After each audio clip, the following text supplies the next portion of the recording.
best thinking. Vlog on a blog. Tomorrow's news today. Get to the truth.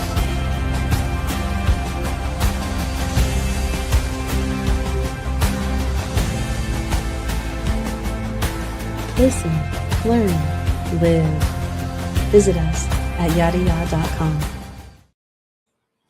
So what do you think about your avatar there, Will? This is your first appearance on the vlog now that you have your own avatar. I got to be honest with you, I love it. There was a whole photo shoot that Matt and Leia sent to me. There's probably, I don't know, a dozen pictures. I thought they were great. Yeah. Oh, I think it's terrific. I really do. Yeah, we've got Kevin there. We've got Rich. It's a pretty neat deal.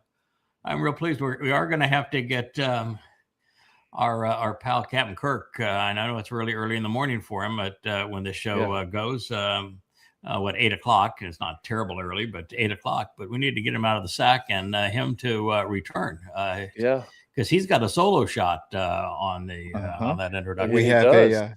He does. We have a special surprise for you tomorrow. Then. So okay, well that's good. I'm glad. Right, I'm glad because I lobbied for my pal to be one of the guest avatars on that introduction.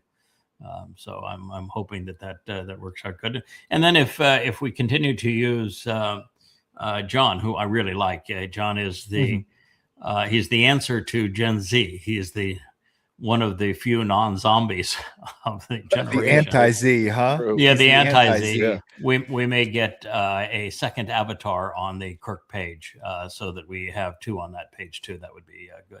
I'm sure that Leia's not going to move Dr. Jeff over so that he loses his lone avatar status because he is advocating the rebutting the rabbinical rubbish that Leia's going to be a co-host on.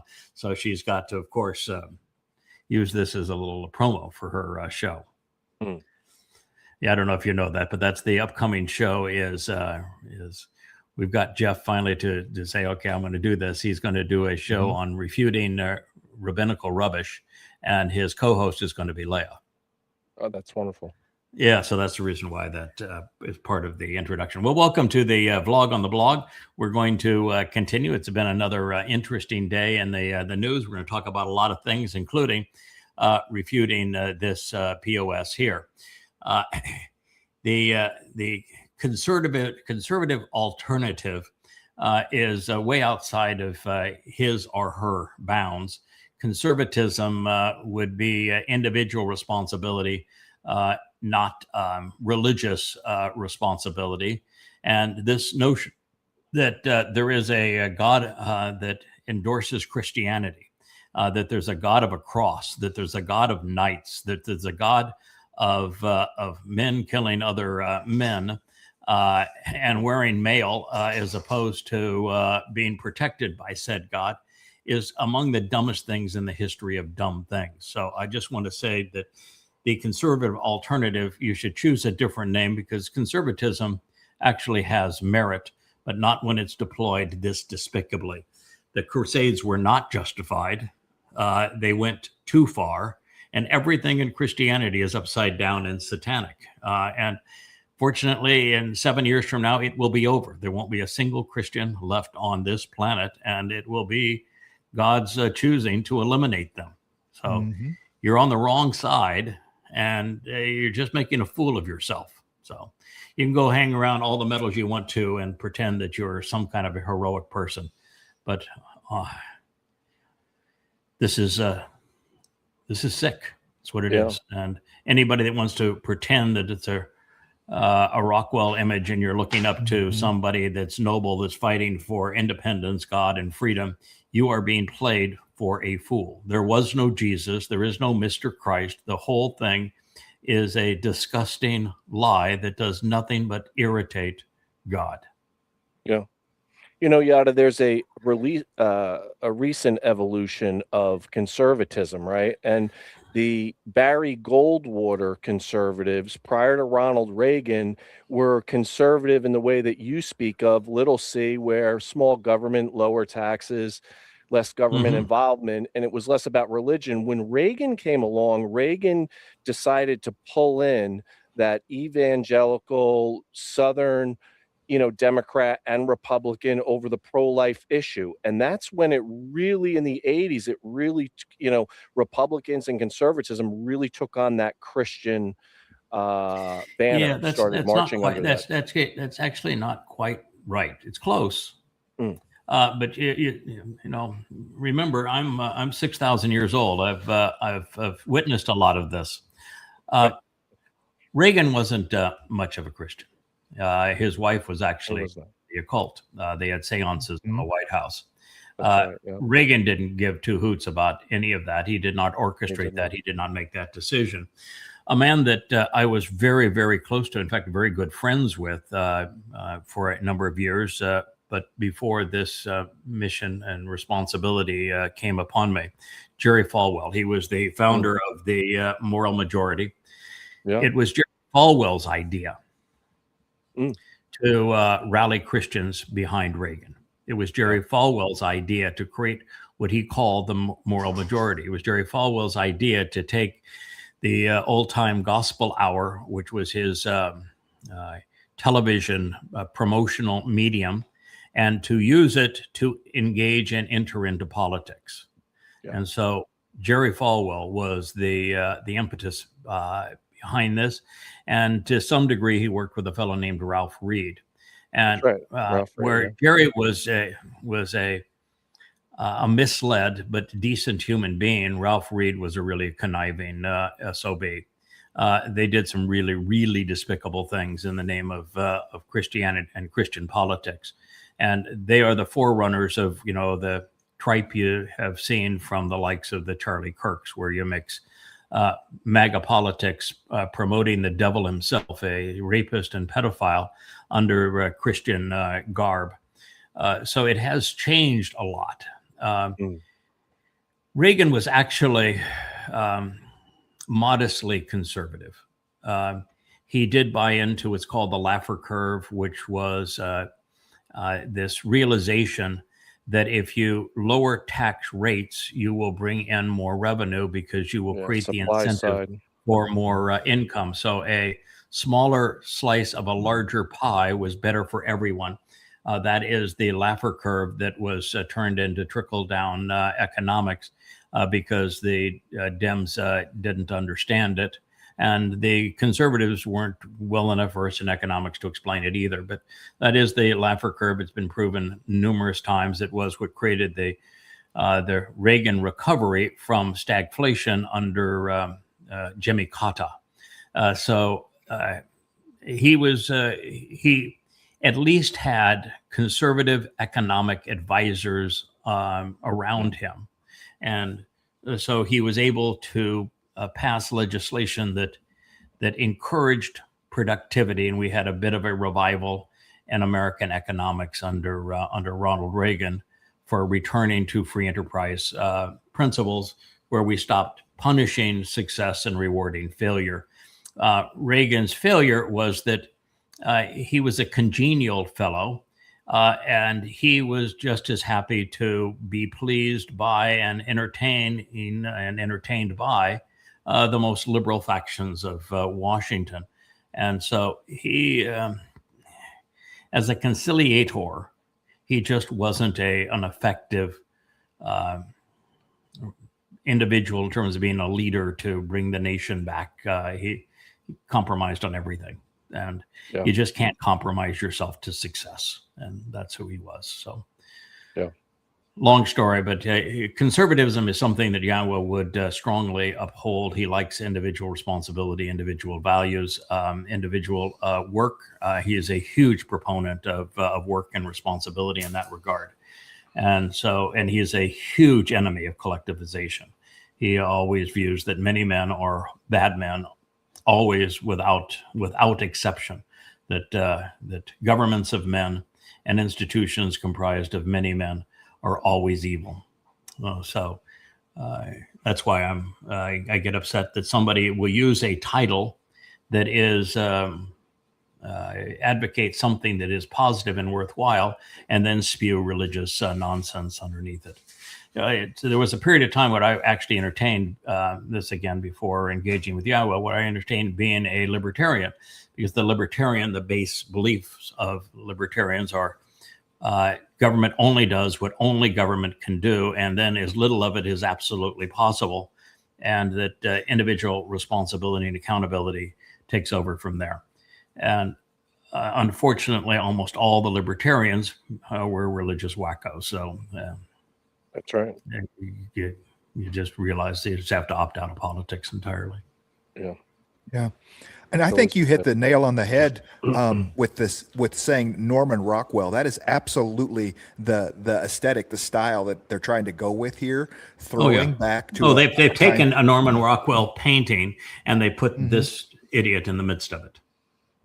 Yeah, and that is what the allure of MAGA is. A MAGA, Make America Great Again, isn't about 1980s, isn't about 1990s. It's about the 1950s, when it was acceptable to be racist, when it was acceptable to be openly anti-Semitic, when it was very, very those types of things. And so you came out of World War II and in the 40s, and that by the 1950s. America wasn't broke anymore. America wasn't an afterthought.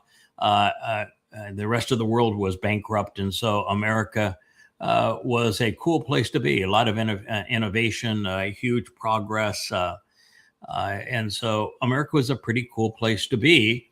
Unfortunately, in the 1950s, racism was a nasty part of the American subculture. As was all of the issues around communism and people saying you can only be an American if you agree with a particular mindset that was no longer the America of independent thinking and everybody gets to debate issues. That all went haywire in that period of time, and so the 1950s was kind of a bubble that was an illusion of a very different time. And America had emerged from a war that it thought that it won, but it really lost. There is no way to justify losing 350, 400,000 Americans and fighting a war the way we fought it. It was hanging around in Great Britain for 1941 into 44 to before you did anything, as opposed to going up through the beaches of Greece to stop the Nazis and trying to deal with the concentration camps.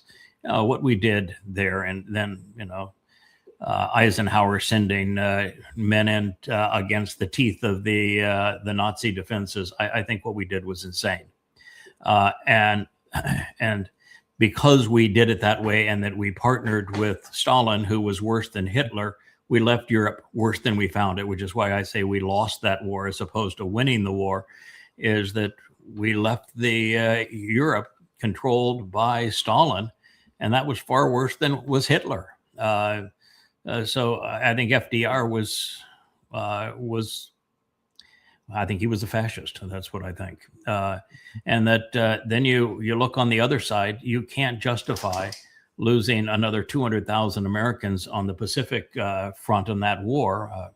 Maybe it was 150,000, but 150 to 200,000 Americans to avenge the death of 3,000. That was asinine. I mean, it's just that grossly immoral. And then the way we finally won the war by firebombing Japanese cities and then dropping nuclear bombs over two entirely civilian targets in Hiroshima and Nagasaki. I was sick. I was really, really sick. Yes, I know that America could not have taken the islands, but America didn't have to take the islands at that point. And America didn't have to island hop to get there. There were so many better options. And so America was full of itself for having won this war that, and from any moral standard, it lost. And so I think it was a time of hype. But when people have nostalgia for Make America Great Again, in other words, they think that the 1950s were great, no, I can rip them to ribbons as to what the illusions were. And the illusions, to a large degree, manifest in what we're seeing now. You know, one of the great tragedies was less than 20 years later, when Nixon took the country off the gold standard. He did two things that were disastrous for the world we live in now. One is he changed the relationship with China such that the communists in China were no longer an opposition ideology into a group of people that he thought he could win their friendship if we gave them favored nation status and made it exceedingly easy for them to buy to sell America products where it would remain exceedingly difficult for America to reciprocate and sell products in China. That turned out to be a disaster. Mm-hmm. In 50 years, America now is essentially bankrupt and China is the economic engine of the world. It backfired. It backfired to a large degree too, because America became more socialistic and China managed all of their economics on the free enterprise system. Then he did the next thing that was devastating. He went off the gold standard and replaced the gold standard with the petrodollar. He negotiated with the Muslims, who would be the enemy of the world, to promise American military support for their family fiefdoms if they would agree to sell all oil and gas denominated in dollars. And this gave America the ability to have a credit card that they never paid off, that they could each year spend far more than they earned. And it's what caused this rise to a $40 trillion national debt on the fiat currency. And so you could lay both of those ill effects at the feet of Richard Nixon. All right, enough of that man's ugly face. This is something that I find just unbelievably repulsive. The person who posted this is this little dimwit here called Sassafras 84. I suppose you were born in 84, Sassafras. You know why I support ICE? Because illegals kill our people. That's why I support ICE.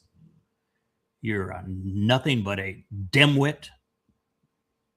I don't want to say the next word. It might offend some people. But that's what I think you are. First of all, if you're not smart enough to know the difference between individuals acting badly and institutionalized violence, then you ought not be posting. Then you ought not be exposing yourself for an immoral idiot. It is one thing for individual citizens or other people of all ilks to go off and occasionally do something really reprehensible than it is to have the government impose terror. These are not comparable things. If you are supporting ICE, you are supporting a U.S. nationalized terrorist organization that is murderous, that is out of control, that the very citizens of the country are paying to have them terrorize them and to kill them.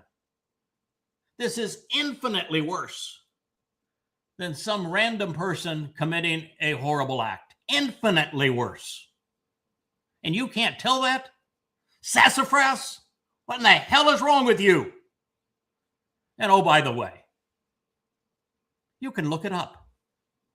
Do you know that not only is there a vast difference between people acting badly and having violence institutionalized by government, immigrants are 1/2 as violent as U.S. citizens.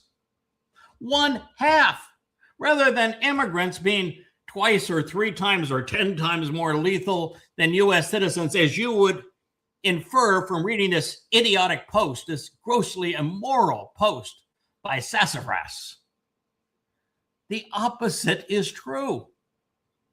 Immigrants are 1/2 as lethal as U.S. citizens.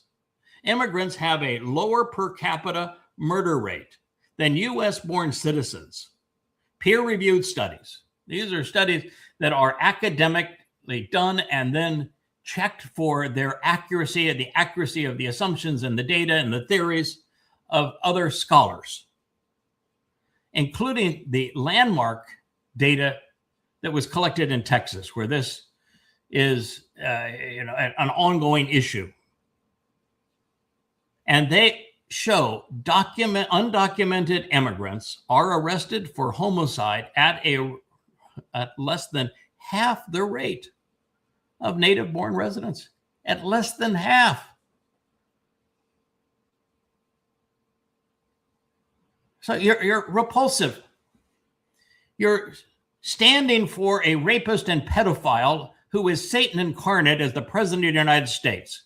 And he have his private army, which are these brown shirts known as ICE. They have no qualifications. They're completely out of control. They are murderous. They are obnoxious. They are depriving people of their freedoms. They've now murdered 10 people and had another 50 die in their custody. And you want to exonerate them and create the lie that immigrants are somehow more murderous than our native-born Americans, when the facts are the opposite of that. I'm just disgusted. Listen, anytime somebody wants to talk about, as they do now in Europe, as Elon Musk loves to do, and all of these right-wing wackos want to do with their border controls, anytime somebody wants to say, I don't like immigrants, I don't want immigrants, I want to get rid of the immigrants, then what they are is a racist retard. I would call them a half-tard or a no-tard. Retard used to be the term. They're just racists. Yeah. That's what they are. And it's despicable to me. Listen, America was a country of native peoples. We killed them all. Not all. We killed only 99% of them. We stole their country. And the people that came to this country were 100% immigrants.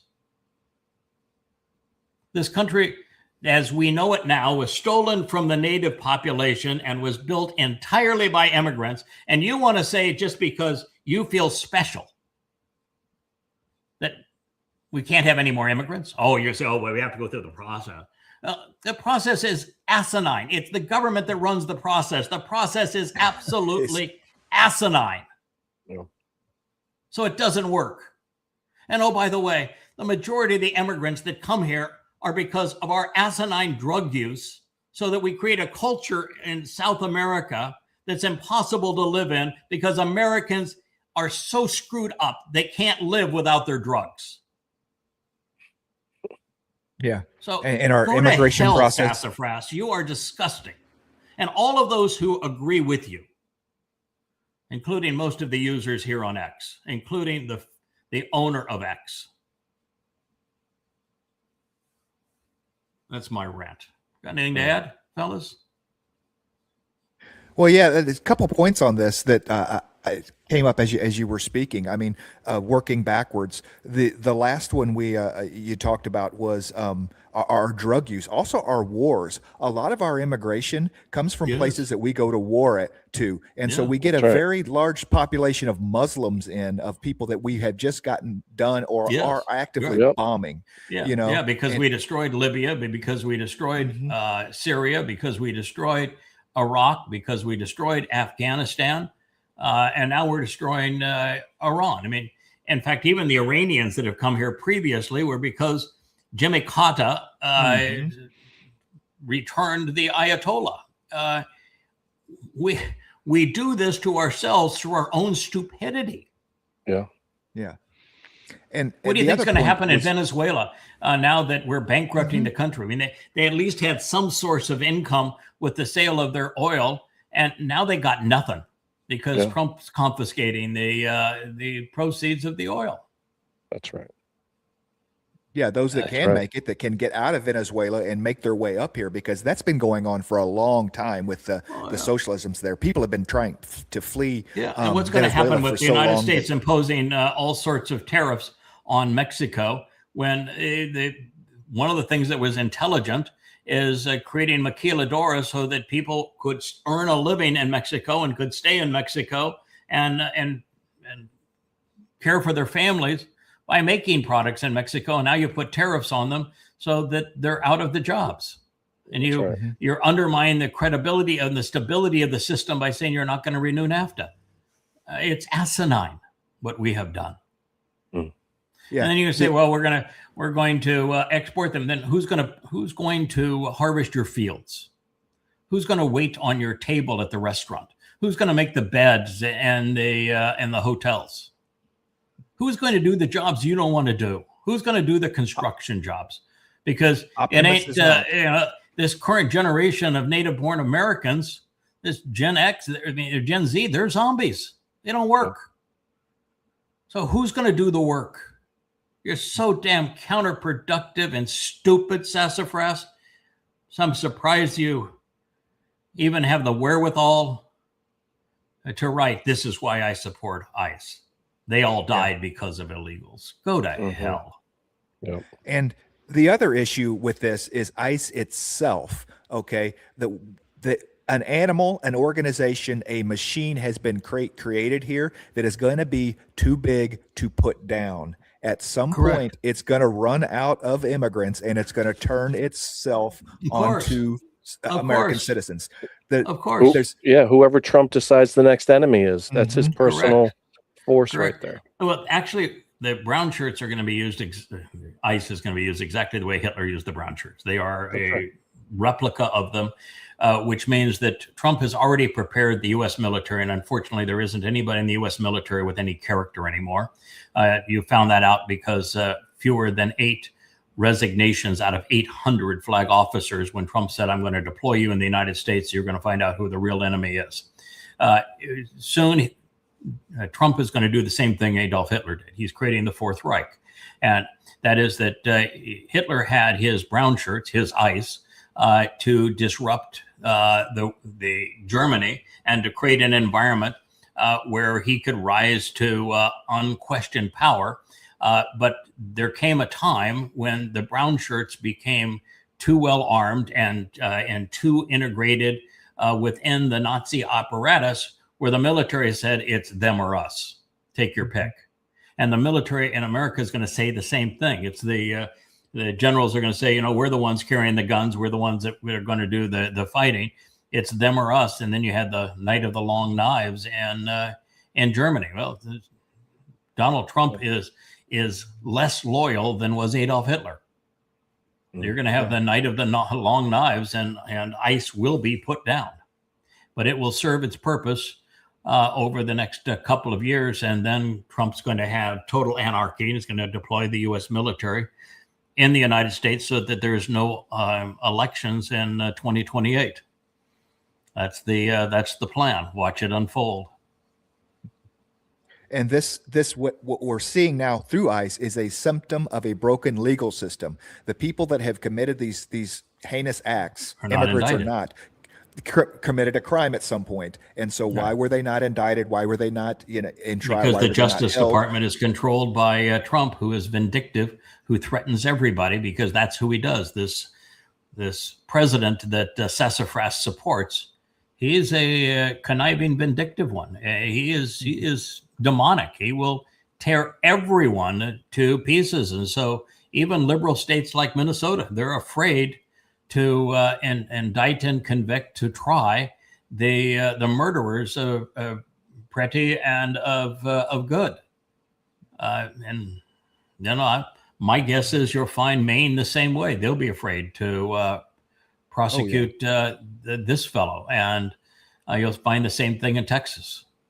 Oh, there's no way he's getting prosecuted. So when there are murders like this, and there is no accountability, and those murderers are carrying weapons and are paid for by the United States and wearing badges that can deprive people of life and liberty by the country, and there is no accountability, your country is a third world banana republic. It's going to devolve quick. Yep.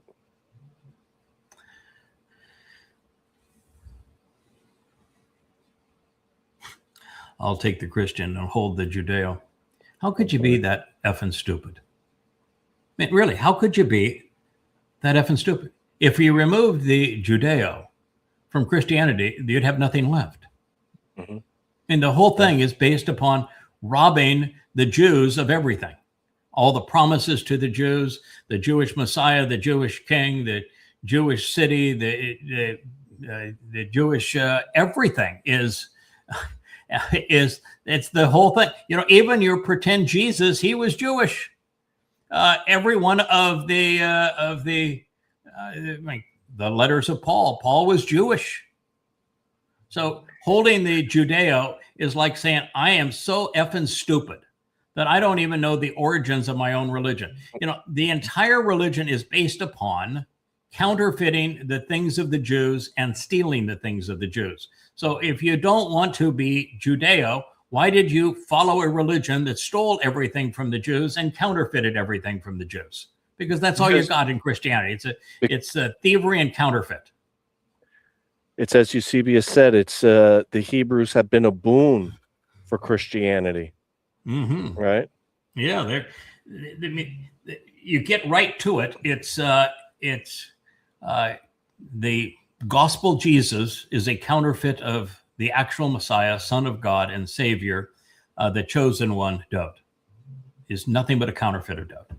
And the church is based upon stealing all of the promises God gave to Israel. So you remove those two things, you got nothing left. Right. But it's a nice helmet there, pal. Yeah. Oh, by the way, the redeemed, you're not. You're condemned.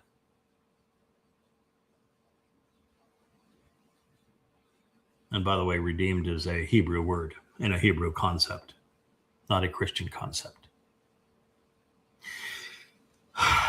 There is a war against Christians. Defend your faith. You know, Christianity only works if they are perceived as victims. That's right. Only works if they're perceived as victims. And yet they've never been victims. Even this period under Diocletian where they claimed to have been martyrs, it was the Romans were so sick of them. There's all sorts of reports from the Romans saying, listen, we'll give you the damn rope. Go off and hang yourself, please. Just get out of here.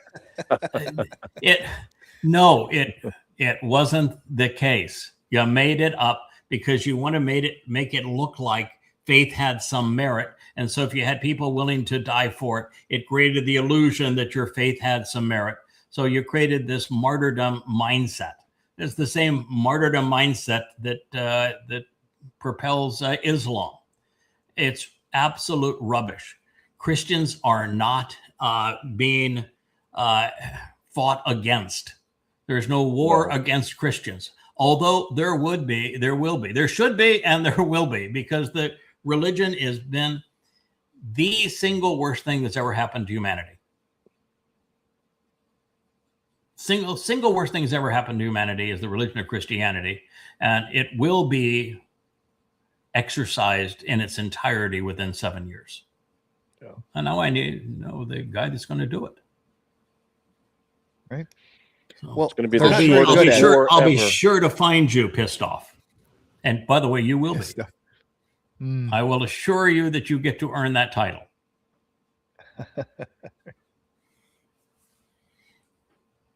Go ahead there, sir. Will? Next, unless you've got something to add, let's go on. Oh, no. There's 2.2 billion Christians. I mean, that is just as bad at war as the Israelis are at Gazan genocide. There's more Gazans now than there was before, you know? So yeah, it's, even though there are, I think, 2.5 billion people that would attest to being Christians, Christianity is a dying religion. Mm-hmm. Christianity went from being 85 to 90% of Americans identified as Christians 20, 30 years ago, and that number is down to 35 or 40%. It's been halved. And the same thing would probably be true if you take the same poll in Europe. Christianity is a rapidly dying religion. It does not hold up to scholarship or to evidence and reason. And so it is a very rapidly dying religion. It's not under attack. It's just dying from its own lies. Can't. You build a house of cards, it just won't stand all that long. So it's amazing that it's this long.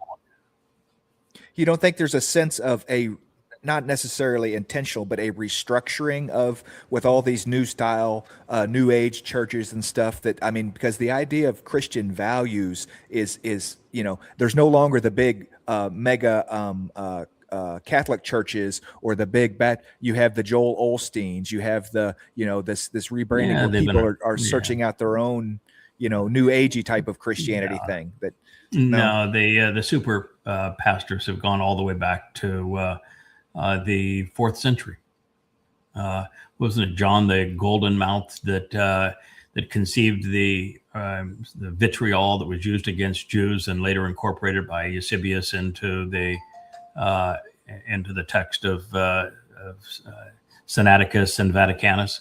No, there have been super churches with orators with their fire and brimstone preaching. Or their polish or whatever it was. In the beginning of time, there have been more favored preachers over less favored preachers, more favored popes over less favored popes. So I think that it's the same, and that you can go back to with the Tower of Power and the who was the guy who was in Southern California that was the Christianity of positive thinking. He built the whole television persona on positive thinking. It was. In fact, I remember meeting him. I've forgotten his name at this point. Robert Schuller was the, and that goes back 50 years. So this has been around for a long time. And even the television evangelist is losing its steam because today television has lost its steam. Mm-hmm. That's probably why we see banners like this, because Christianity is going to have to start declaring war to rally the faithful, convince everybody that they're being attacked and they need to rally, just like a government would do. When they're in trouble, they declare a war and they rally everybody to it. I could see Christianity having to go down that same road, because your point is that it's eroding, and it's eroding fairly quickly. There are 5 volumes of this book called Christianity, 5 volumes. And they systematically kill the myth of Jesus and disprove every word of the Christian New Testament. And in fact, they make a mockery of everything that is in the Christian New Testament. It would be absolutely impossible. And you can take this as your challenge. Any one of you want to promote Christianity, go to YAHOWAH.com, go down here, pissed off, you wouldn't do you any good, but anyone's listening, go to YAHOWAH.com, go to the books page, you'll find it right there in the header, and click on the first volume of Christianity. You'll find it really well written, exceedingly well documented, and all based on evidence and reason. And it systematically proves that Christianity is false in its entirety. And then it actually tells you what the truth is that Christianity corrupted to promote this lie. And it's in many places, it's actually funny because the Christian lies are so thin and so absurd. But go read it. I killed Jesus, murdered him, assassinated him, and left nothing, not even a blood stain there, and replaced it by what actually happens to be true. So if you want to go to war with me. Yep.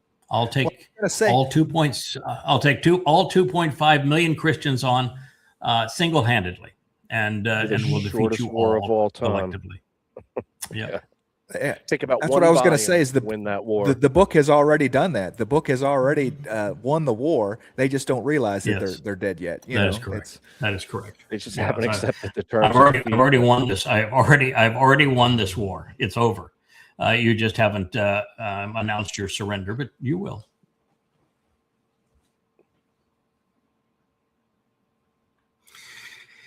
Oh, this is pissed off again. So I guess pissed off is really trying to win Moron of the Year award here on X. He's claiming that in front of all of these bunks for the concentration camps in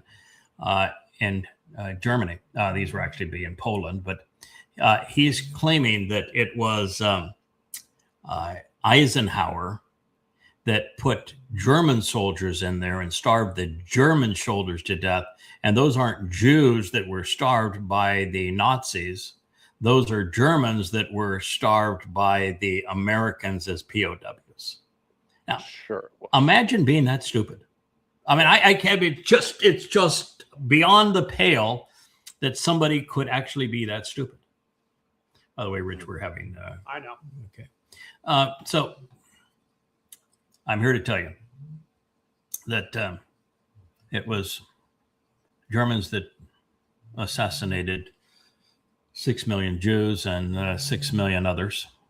It was a mass assassination factory that they built. I've been in those concentration camps.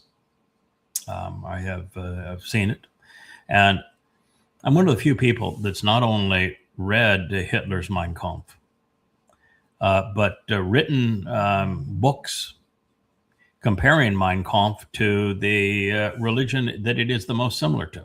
The Quran and Mein Kampf are exceedingly similar. And so I've written a book in the Goddamn Religion series that compares Mein Kampf and the Quran and Hadith of Islam.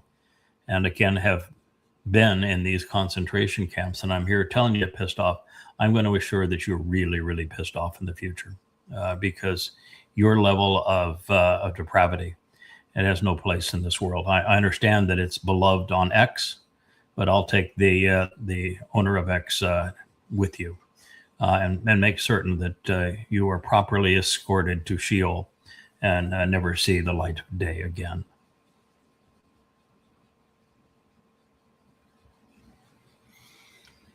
Oh, here again we have one of the best parts. One of the best parts of being a Christian is knowing that God wins in the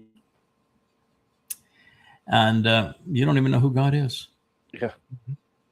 And oh, by the way, I've read the end of you, and the end of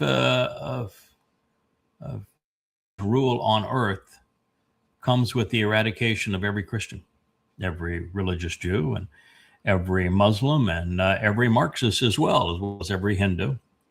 There'll be nobody who is religious or political left on the earth. So I've read the story in the end, and I'm here to tell you that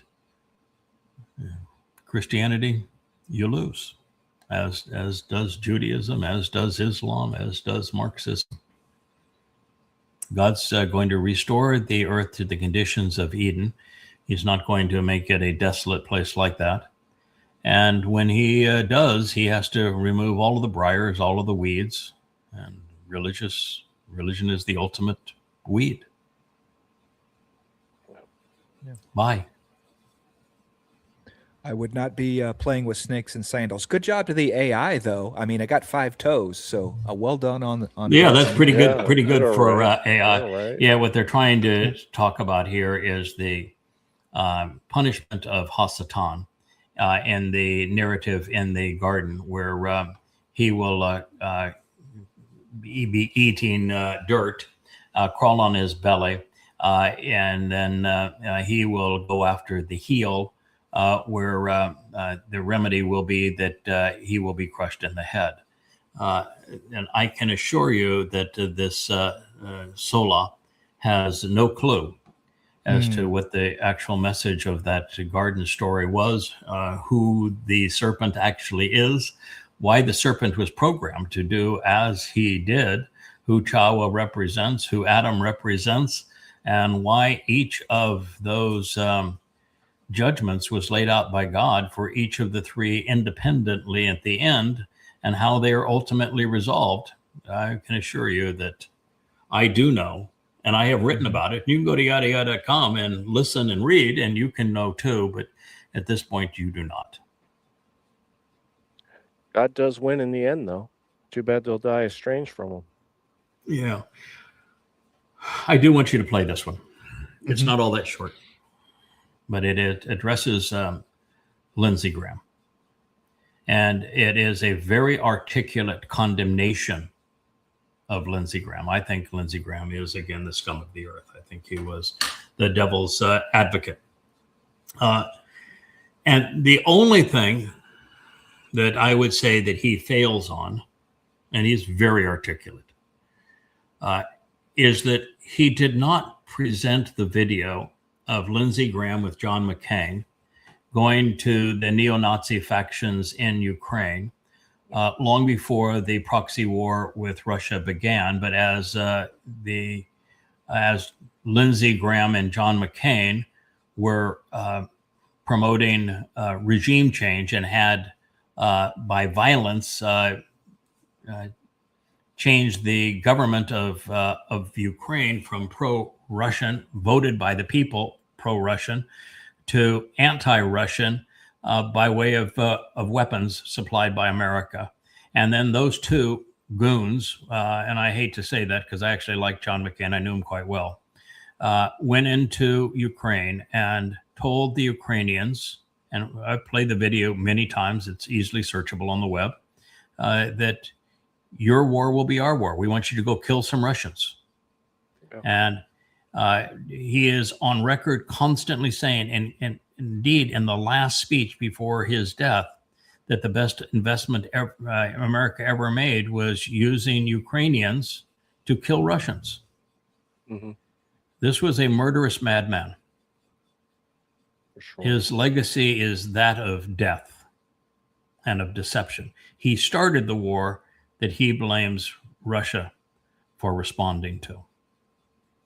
He was a huge advocate for this failed war in Iran.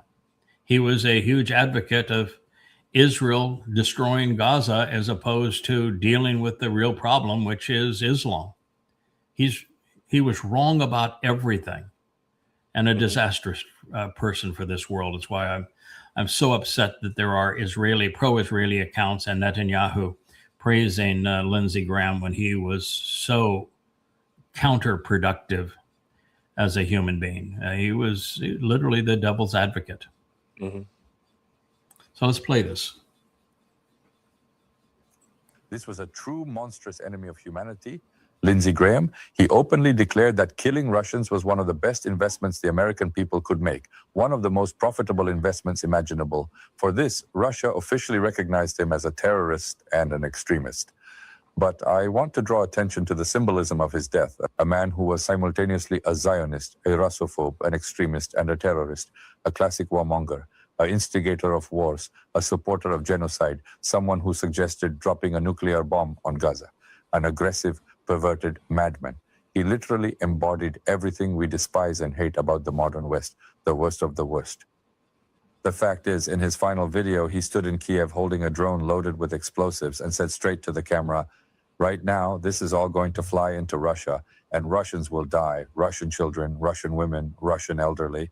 Those were his last public words. He promised Zelensky, another terrorist and extremist, that he would ram new sanctions through Congress, that together with Blumenthal, he would designate Russia a state sponsor of terrorism and unleash other punishments upon us. In other words, he died literally in the middle of yet another monstrous speech against Russia. And immediately after his return to the United States, Russian missiles destroyed the facilities in Kiev where drones were being assembled, including the Flamingo, along with other dangerous weapon systems. So it turns out the American senator stood there threatening Russia, and the moment he left, that production was wiped out. Not a single Ukrainian air defense system could prevent it.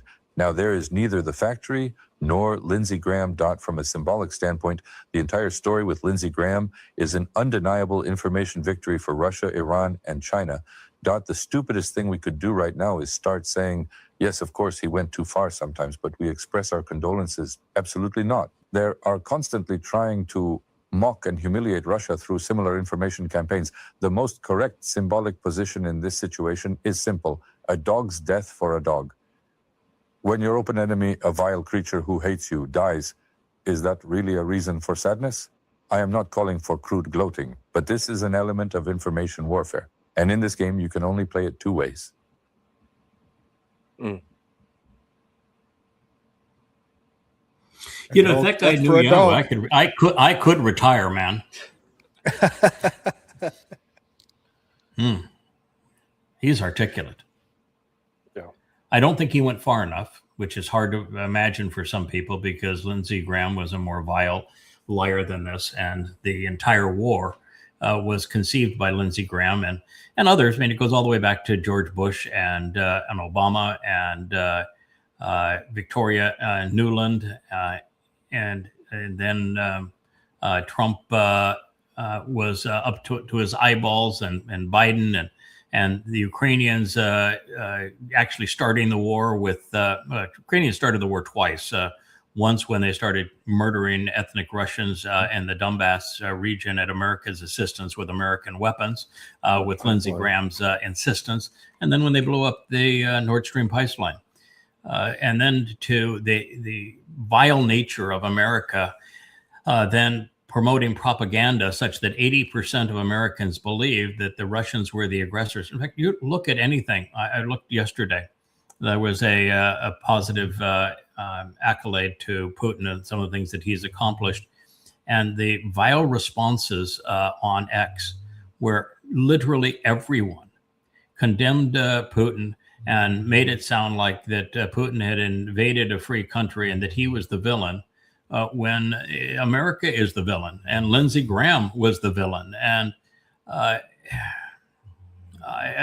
just shake my head as to say how far humanity has fallen intellectually, rationally, morally, and how this cesspool of X is so deficient. And yet here on X, we have an extraordinary man making a profoundly important statement, but you have to weed through enormous trash to find it. And I would tell you that if you were to expand his post and see the responses to it, they would be about 95% in opposition to him. And yet not a single person would have any evidence and reason to support what they do. They've just been brainwashed. Yeah, he's so anti-Semitic. When you go look at the rest of what he produces, that's why he's not getting attacked. He is so, majorly anti-Israel. Oh, this fellow? Alexander Dubin. Yes. Okay. Yeah, you could tell that he calls a Zionist. I mean, obviously he doesn't know YAHOWAH. Yeah, but that's again, that's our problem. You never find anybody. No, and you go read what he's written; it's freaking vile. Yeah. Well, it's okay. Well, it figures. He is right about Lindsey Graham, and he is wrong about YAHOWAH and Jews. Now, no. Blind squirrel. Yeah. Fuck yeah. Well, one of the things that is particularly sad in this world is that Netanyahu has contributed mightily to the hatred of Jews. Yeah. What he did in Gaza was asinine. Yep. It was immoral. It was unjustified. I'm not calling it genocide because it wasn't genocide. But you go and completely obliterate the homes of 2 million people to avenge the deaths of 1,200. That's not moral, and it enraged the world. And then you go and attack Iran twice, and the consequence of this war on Iran, because as I've said before they attacked, easy to start a war. This one you'll never be able to end. It's impossible to end this war. And exactly right. Because of that, you're going to have next year, there'll be hundreds of thousands of people that'll die of famine because of the lack of fertilizer. And there will be choices to make between the allocation of diesel between farm equipment and trucking to distribute food into grocery stores. A terrible travesty. There'll be economies that will be completely ransacked as a result of this war, and you've turned a non-war into a war between three countries, and now into a regional war, and have the potential of becoming a world war. And so Israel has aided and abetted that, and they've turned the world against them. Now, there was an undercurrent of anti-Semitism born out of Christianity, because the Christian New Testament condemns Jews for killing their God.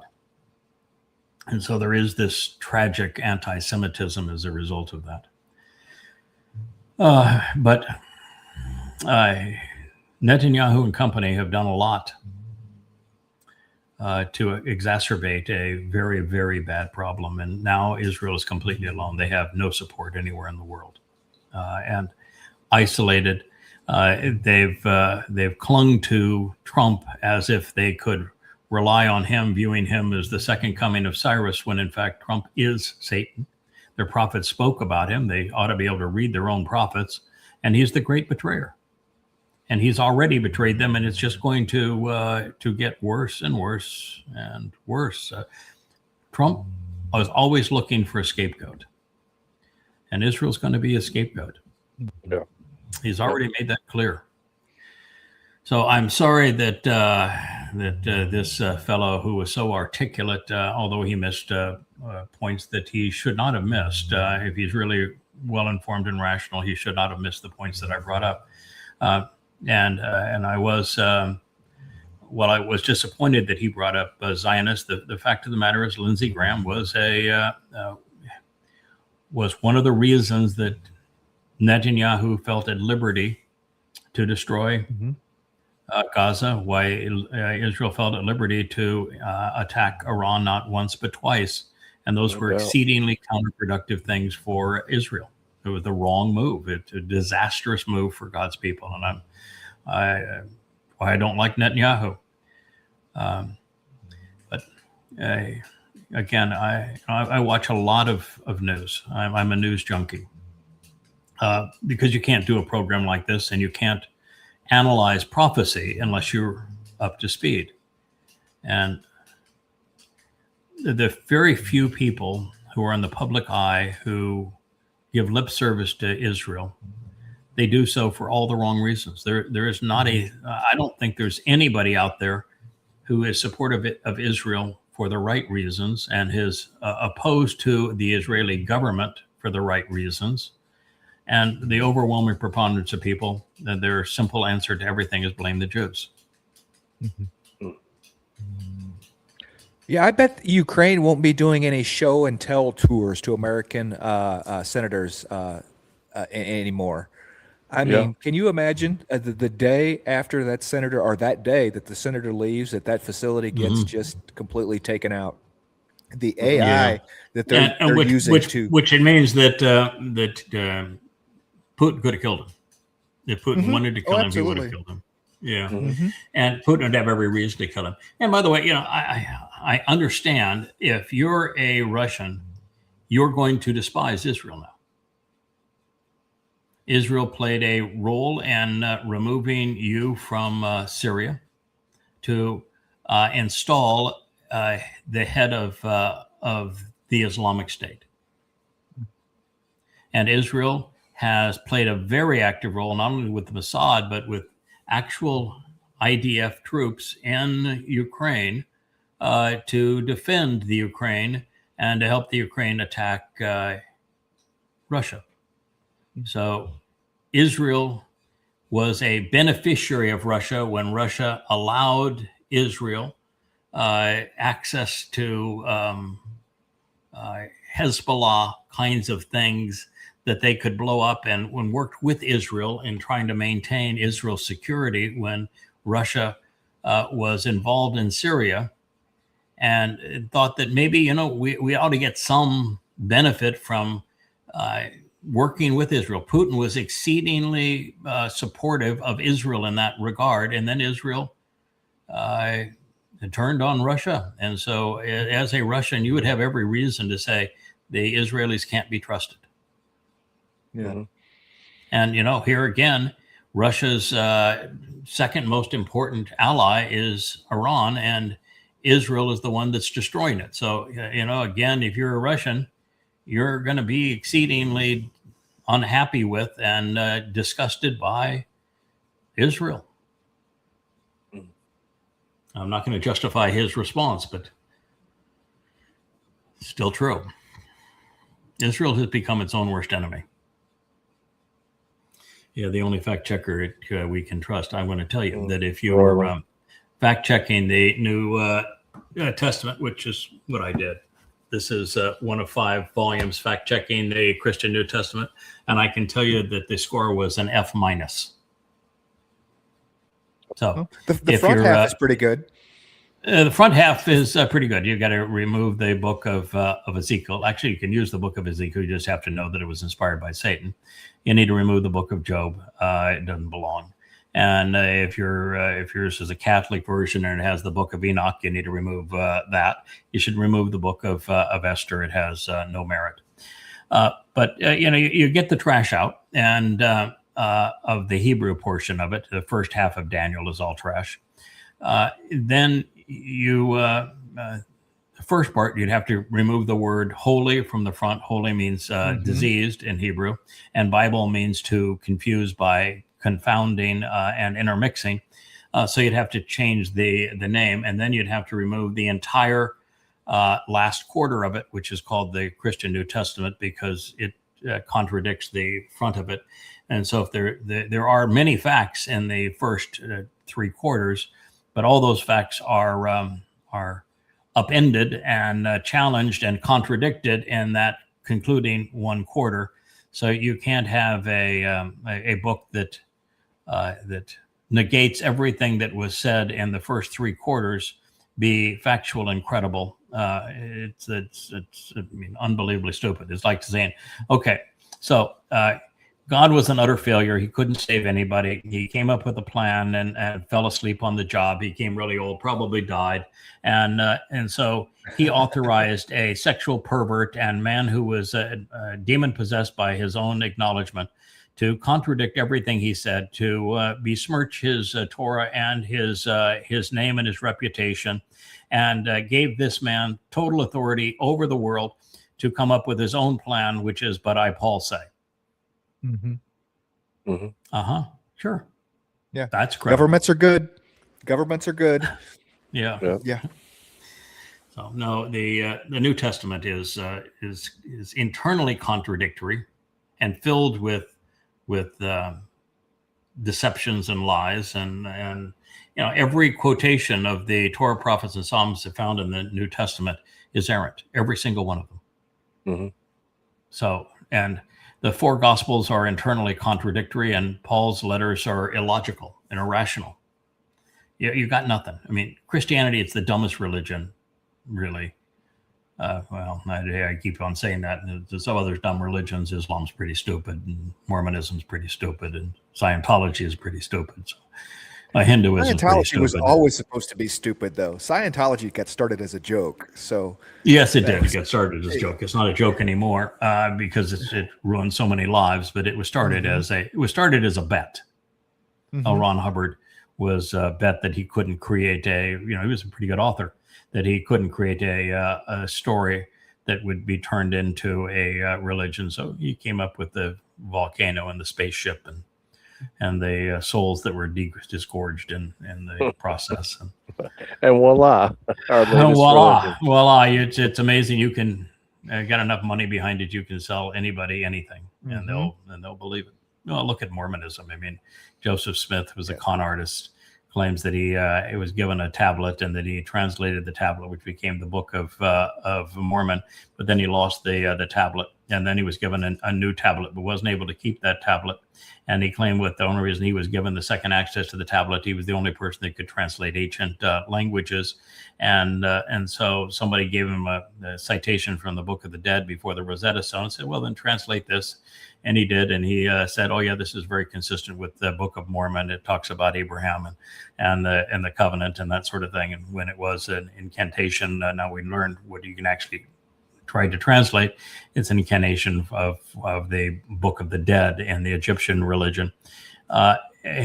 Everything he said about the Americas was a lie. The native peoples were not Jews. They did not come over in a big ship during the time of Solomon.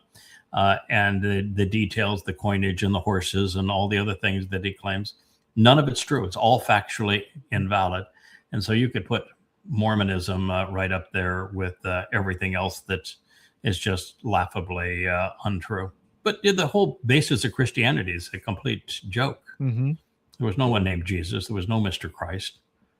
And the whole premise of the story is ridiculous. That a God can be trusted who says that all the promises I've gave to my people I'm going to renege because they killed me.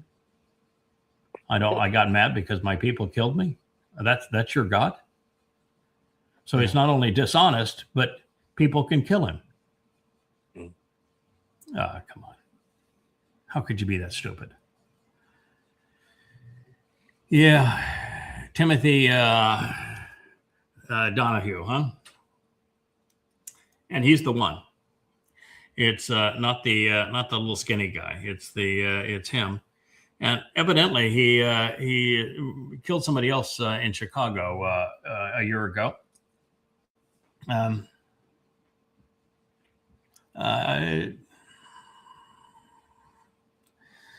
Words escape me as to just how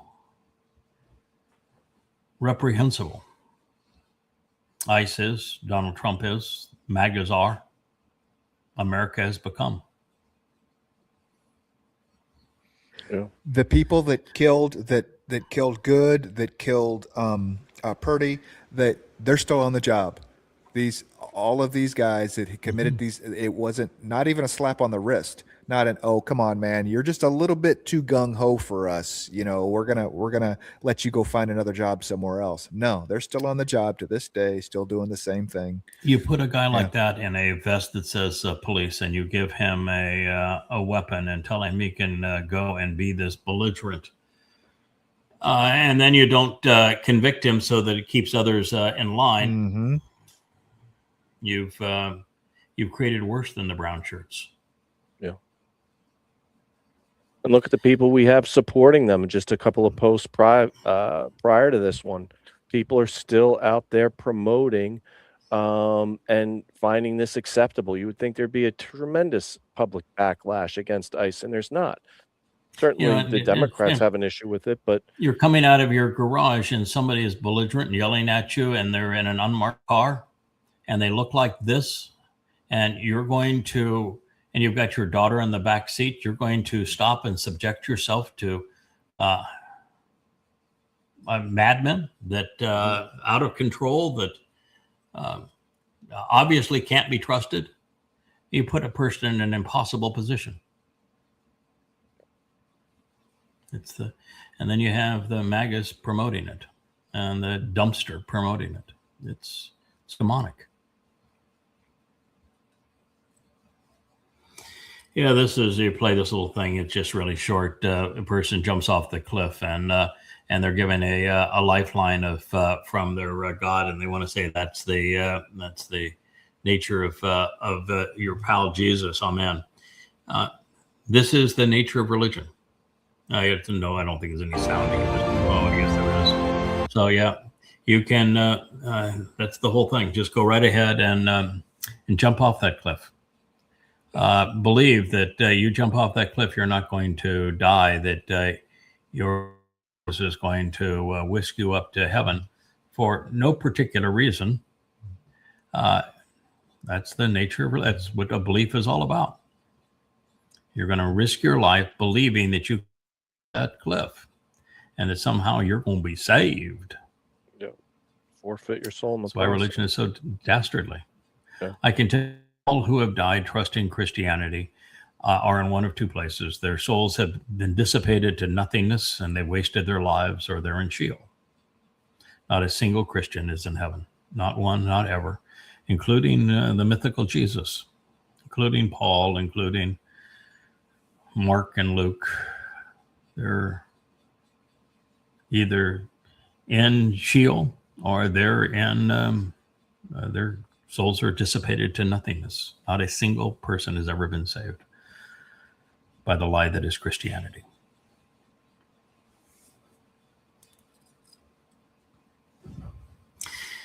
What is that Trump has got on their roster? Have you ever seen one of those before? It's an Aquila. Yeah. Aquila. It's an Aquila. Yep. And Aquila is from what? From Rome. They Ro- carried Rome, them in front. Rome. The legions carried them in front of them. Yeah. That's correct. In fact, if you lost your Aquila, the entire legion was disbanded, and the people were treated worse than slaves. And that was the symbol of Rome. It was the symbol also of the Third Reich. That is Trump's symbol because he is creating the Fourth Reich, and he's not doing it subtly. Der Fuhrer is creating the rise and the fall of the Fourth Reich. So here is a speech. And in his speech, he says, we can't be responsible for daycare. We can't be responsible for welfare. We can't be responsible for Medicare. We have wars to fight. We can only, as the federal government, be responsible for the Department of War. Oh, great. Thank you very much. Well, at least he admitted it.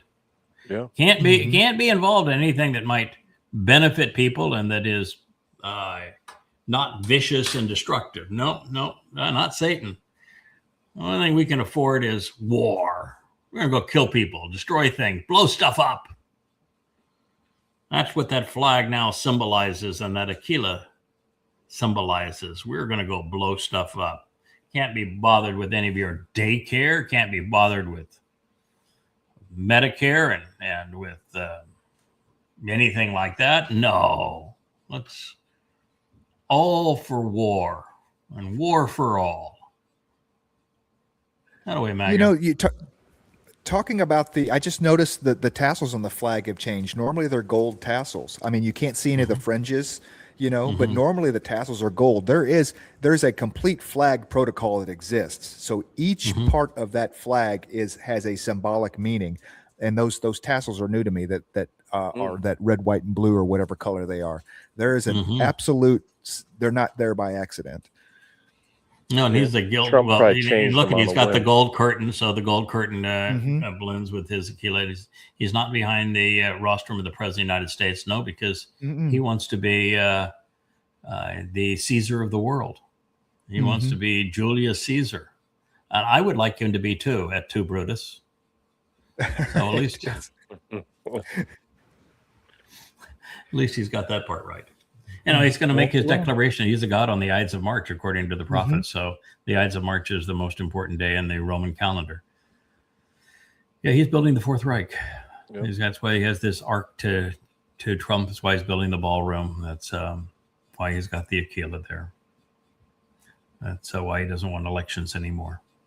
That's why he has the Department of War and does not have a Department of Defense anymore. And he's honest, at least, about that. Yep.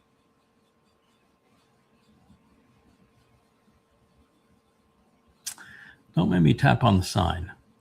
Muslims and Jews do not belong in Western countries. Redeemed? You got it all backwards. You are condemned and not redeemed, and you're in bed with Satan. You have a blue check on X for being an anti-Semitic scum. Attaboy, X. Yep. Grok, you should be so proud. Yep. But Grok was fooled because Jews was written with a 3 and a 5. Right. I don't think Grok was fooled.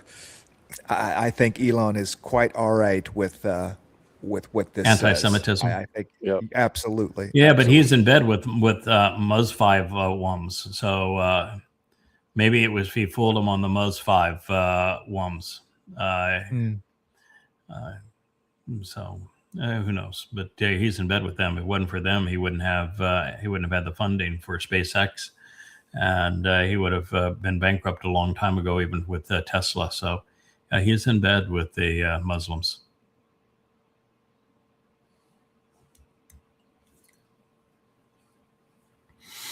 Oh yes.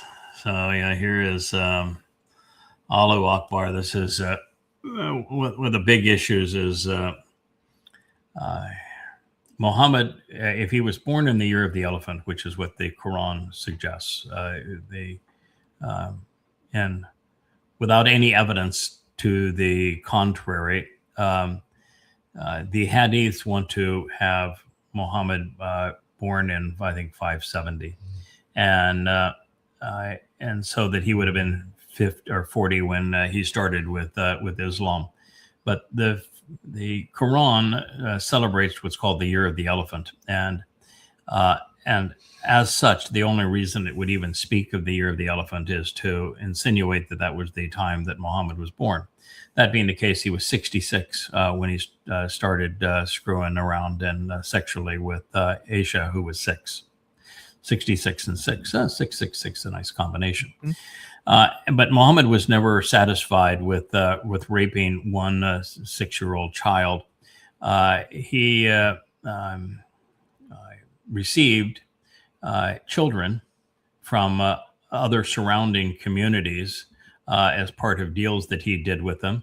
And that's what this one is talking about here. There were 2 sex slaves that were young children that were delivered to him. And so the pervert, as he approached 70, started screwing around with them too.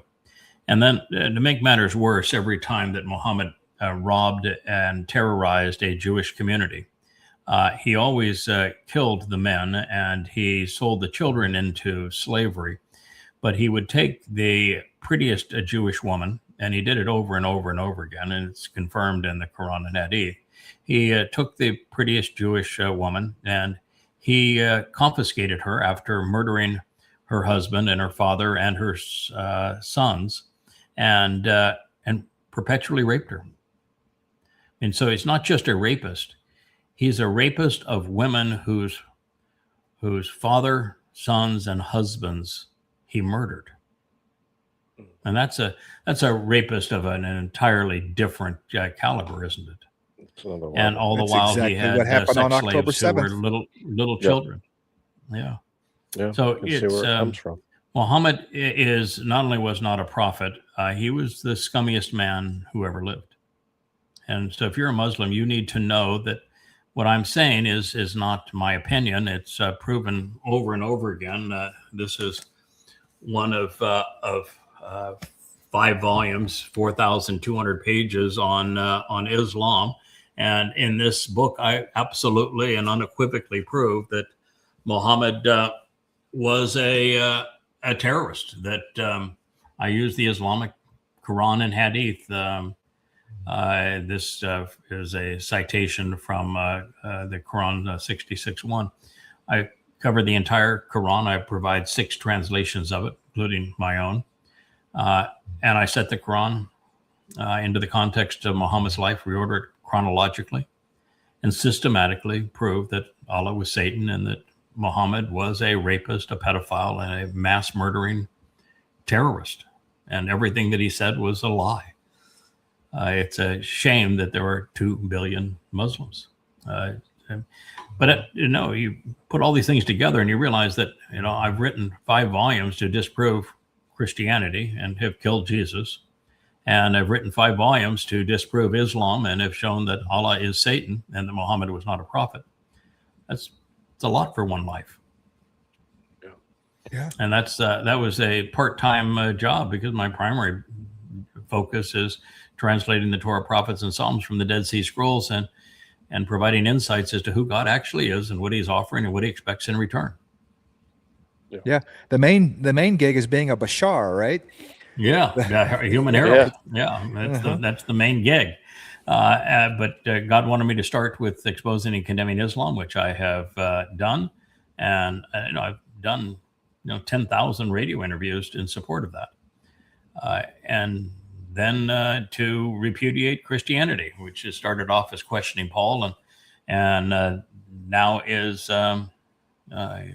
Twistianity in 5 volumes. And all I did is set what Paul said to what God said. They are the opposite of one another. One of the two is lying.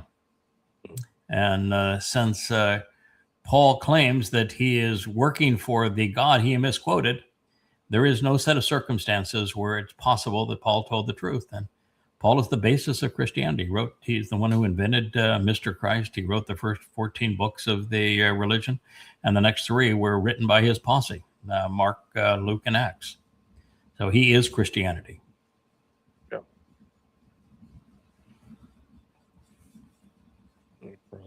We showed this picture a couple of years ago, year and a half ago anyway. That's the current Pope. He's got that same bent ghoulish. If I can get this here, you look at the cross that I have here. That's the same one that he's got there. That's right. I'm always disgusted by the idea of Christianity having a tortured God on a stick, a dead God on a stick. But the one that Pope is using there is a really, really convoluted and tortured God on a stick. I just think a religion that thinks that it's fun to present their God tortured and dying is really, really demonic and sick. And of course, he's wearing a Dagon hat, which is entirely pagan, and he's carrying this tortured God on a stick, and he's bowing down to Mary. There was actually no Mary, but the everything about Mary has her be the crown, the Queen of Heaven and the Mother of God. She is Astarte. She is the one that the Torah, prophets, and Psalms rips to shreds, condemning as the pagan Mother of God and Queen of Heaven. And so Roman Catholicism simply integrated the pagan beliefs of cultures around them to amalgamate more believers into the religion. And this is all part of it. That's the reason why there is Easter. Astarte is also known as is Istar, and that became Easter. And it's Easter that the Son of the Sun is becomes this Samaramus here, this Astarte Mary figure is impregnated by the sun's rays, so that 9 months later she can give birth to the Son of the Sun on the winter solstice, which is Christmas. The whole thing is just pagan, pure and simple. So I'm glad to see the picture of the new American Pope bowing down before his goddess. I'm glad you cleared that up, because I always thought it was a Shiska god and a Datgun hat, but you cleared those up. It's a Dagon hat, right? It's a Dagon hat, yeah. Dagon is actually the name of the. That's it's the fishtail of the Dagon hat. It was part of this same cult.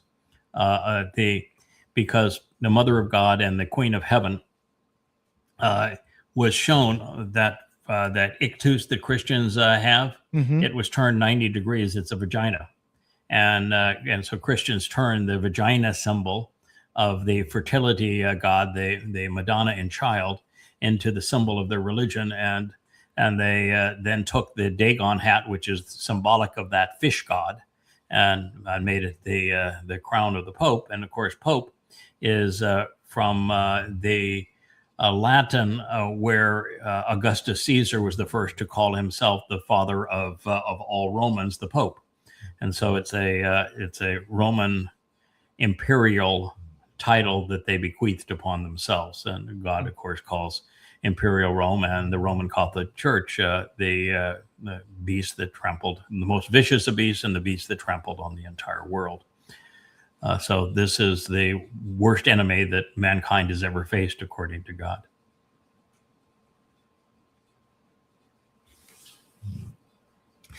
Yeah, this is an ongoing battle where the atheist thinks he's all cool. He's up there smoking his marijuana or whatever, and people are killing other people, believing in different gods, and the atheist up there all cool and everything. But here's the reality of all of that, and that. Well, Islam did have the high score, a high game score. They killed over 200 million people in the first 100 years of Islam.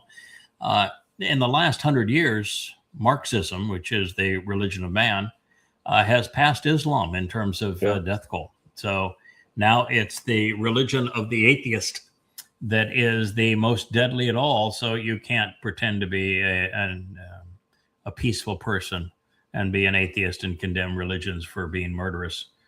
Because while religions have been murderous, it's the religion of the atheist that is the most murderous of all. When you replace God, whether it's religion or politics, you end up in the same place. There's a consequence for replacing God. Yeah, it's a collectivization of humankind. The atheist wants to run things either in communist, socialist, or fascist political circles, and as a result of that, they find themselves in a collectivized situation, and any place where there are many people are bad. Yep. All right, sir.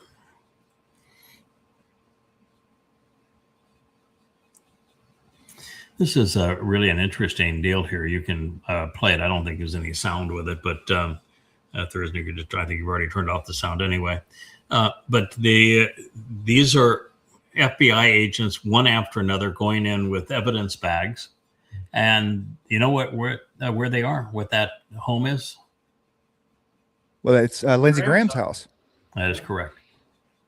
So what is the FBI doing with all of these agents with their evidence badges? They're guarding the door, and you've got FBI agents going in and out with evidence bags.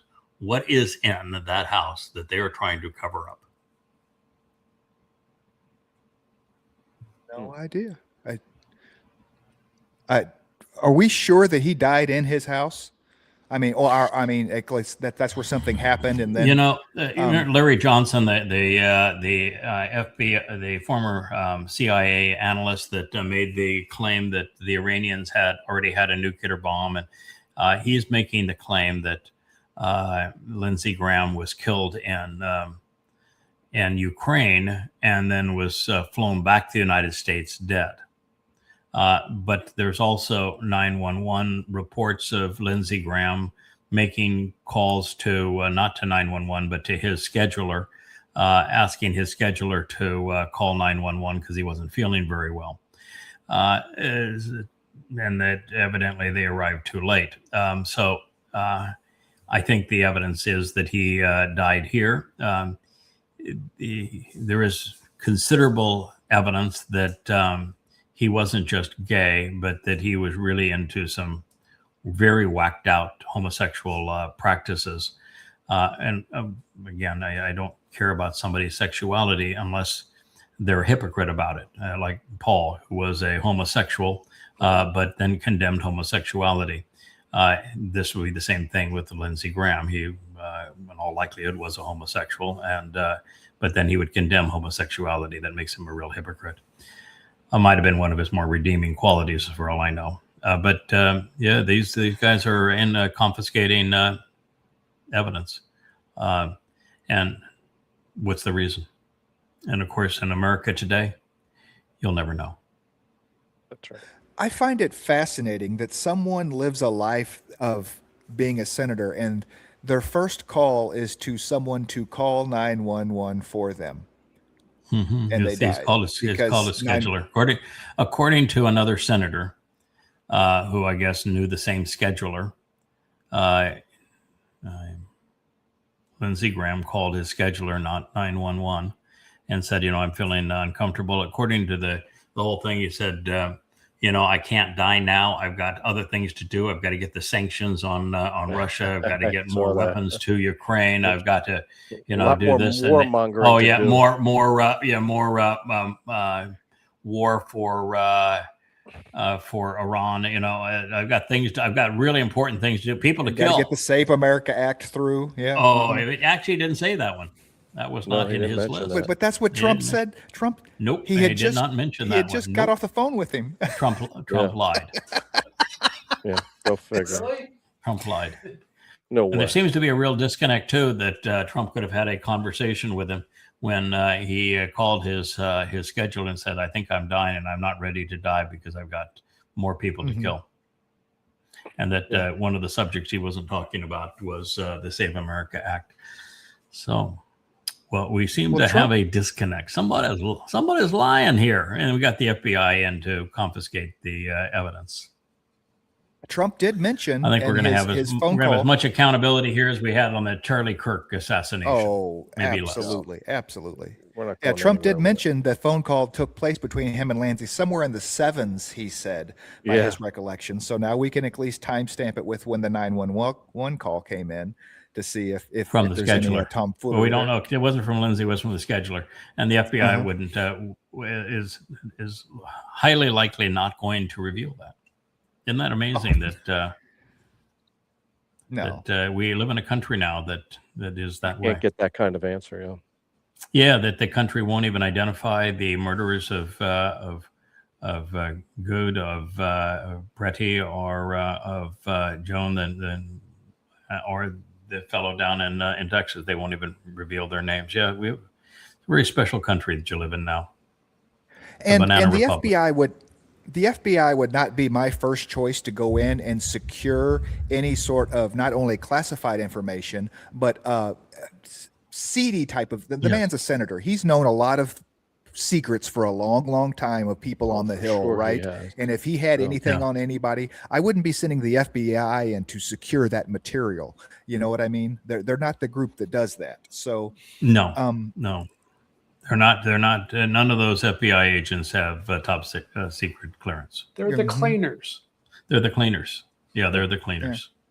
Yeah, I mean, that's what it strikes me is they're the cleaners. That's what you would do if you were the mafia, and you would send in the cleaners. And of course, Right. the Scrub it all out. Donald yeah. Trump is the Don, the godfather of a criminal enterprise. So these are his cleaners. On kind of a same note, I'm very, very curious about this. I've heard that his sister is going to be appointed Already has been. as the Yeah, that was weird. Already Right? has I been. saw and that. Already she has has been. no political No. political whatsoever No. in any way, shape, or form, you know. That didn't And that's make going to sense. be such a wild card. Interesting. Is she going to go in with this altruistic idea of what a senator's supposed to be, or is she just going to toe the line and keep her mouth shut? You know, She was I mean, Toe she the was line, chosen keep her by mouth Trump. shut. She will do what Trump tells her to do. That's right. sure. Period. Yeah. End of conversation. Trump even admitted that was an odd choice. He knew that No, would Trump. fly everywhere. Trump recommended her. Yeah. Yeah. He did recommend it. Yeah. Because But she he would be appointed by the said governor. Something that She would be- alluded to it's a little bit different choice. I'm not sure where he was going Yeah. with that.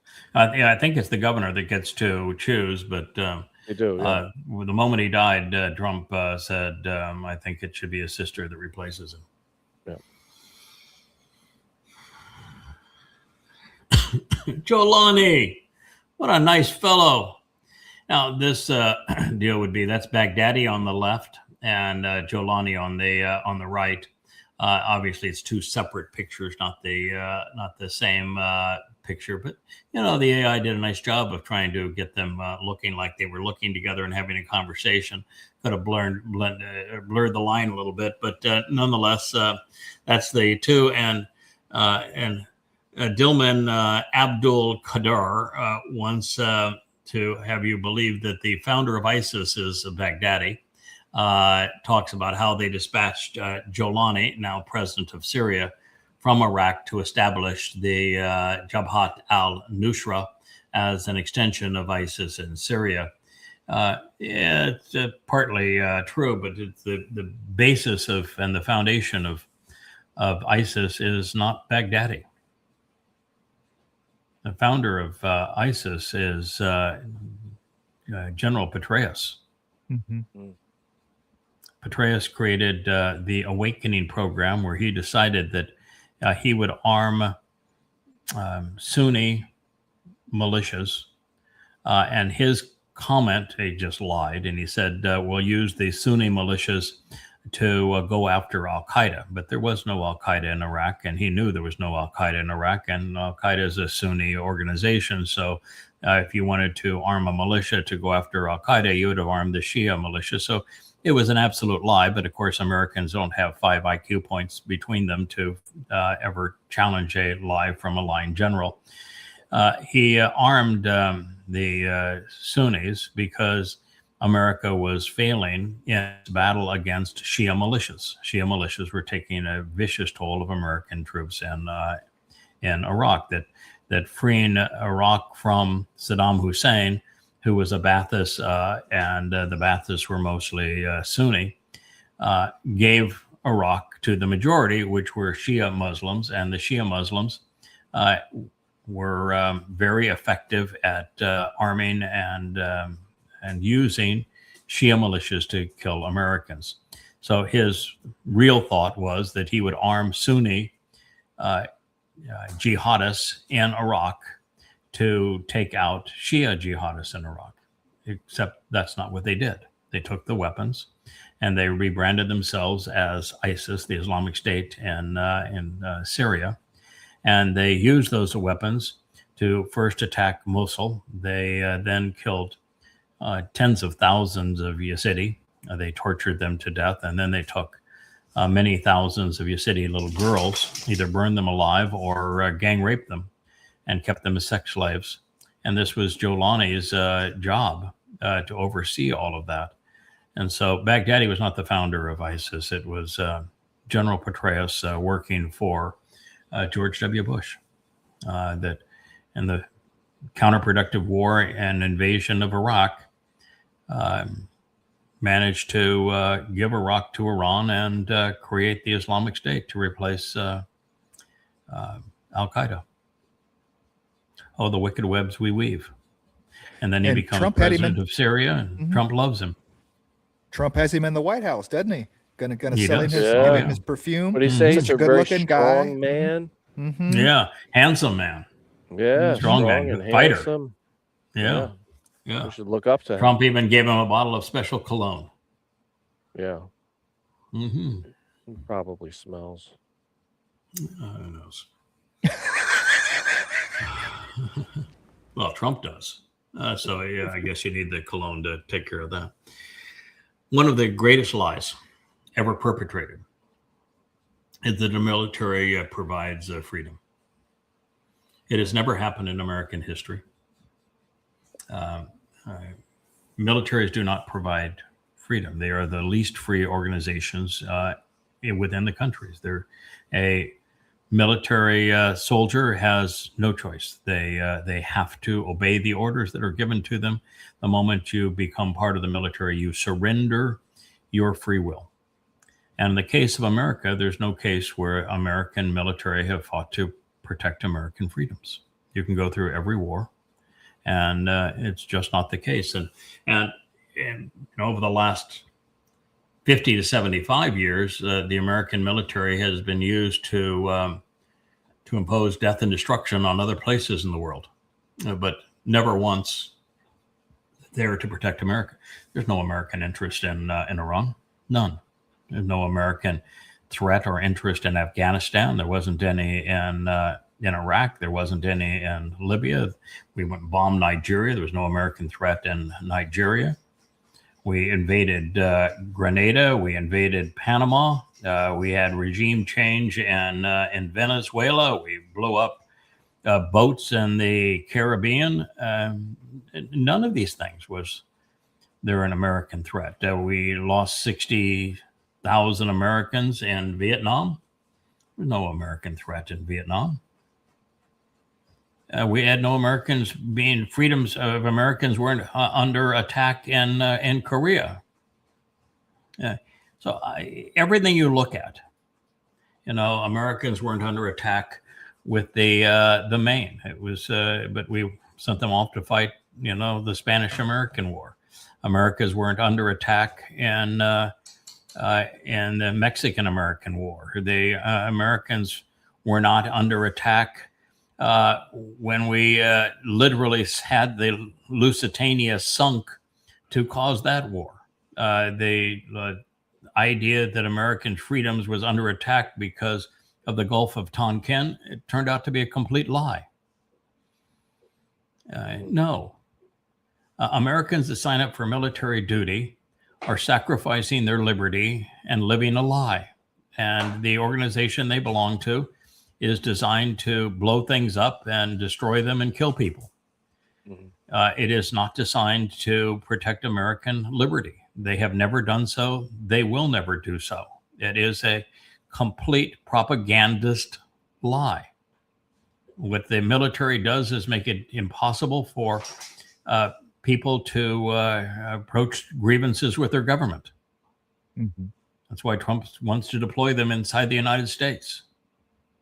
So no, it's a hideous and insidious lie.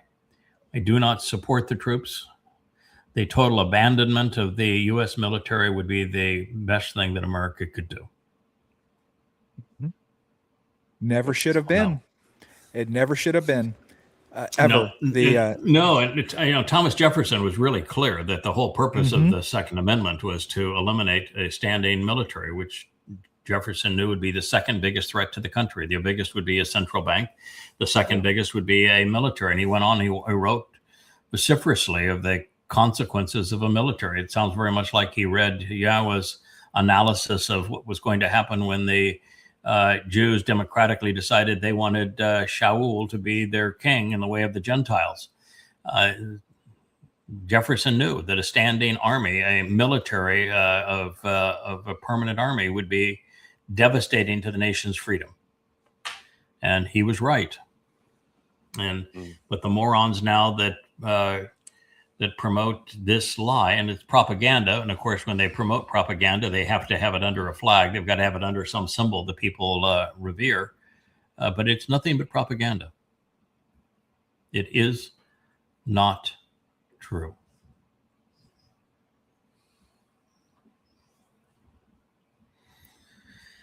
Oh, socialism is the illusion that someone can manage your life better than you can yourself.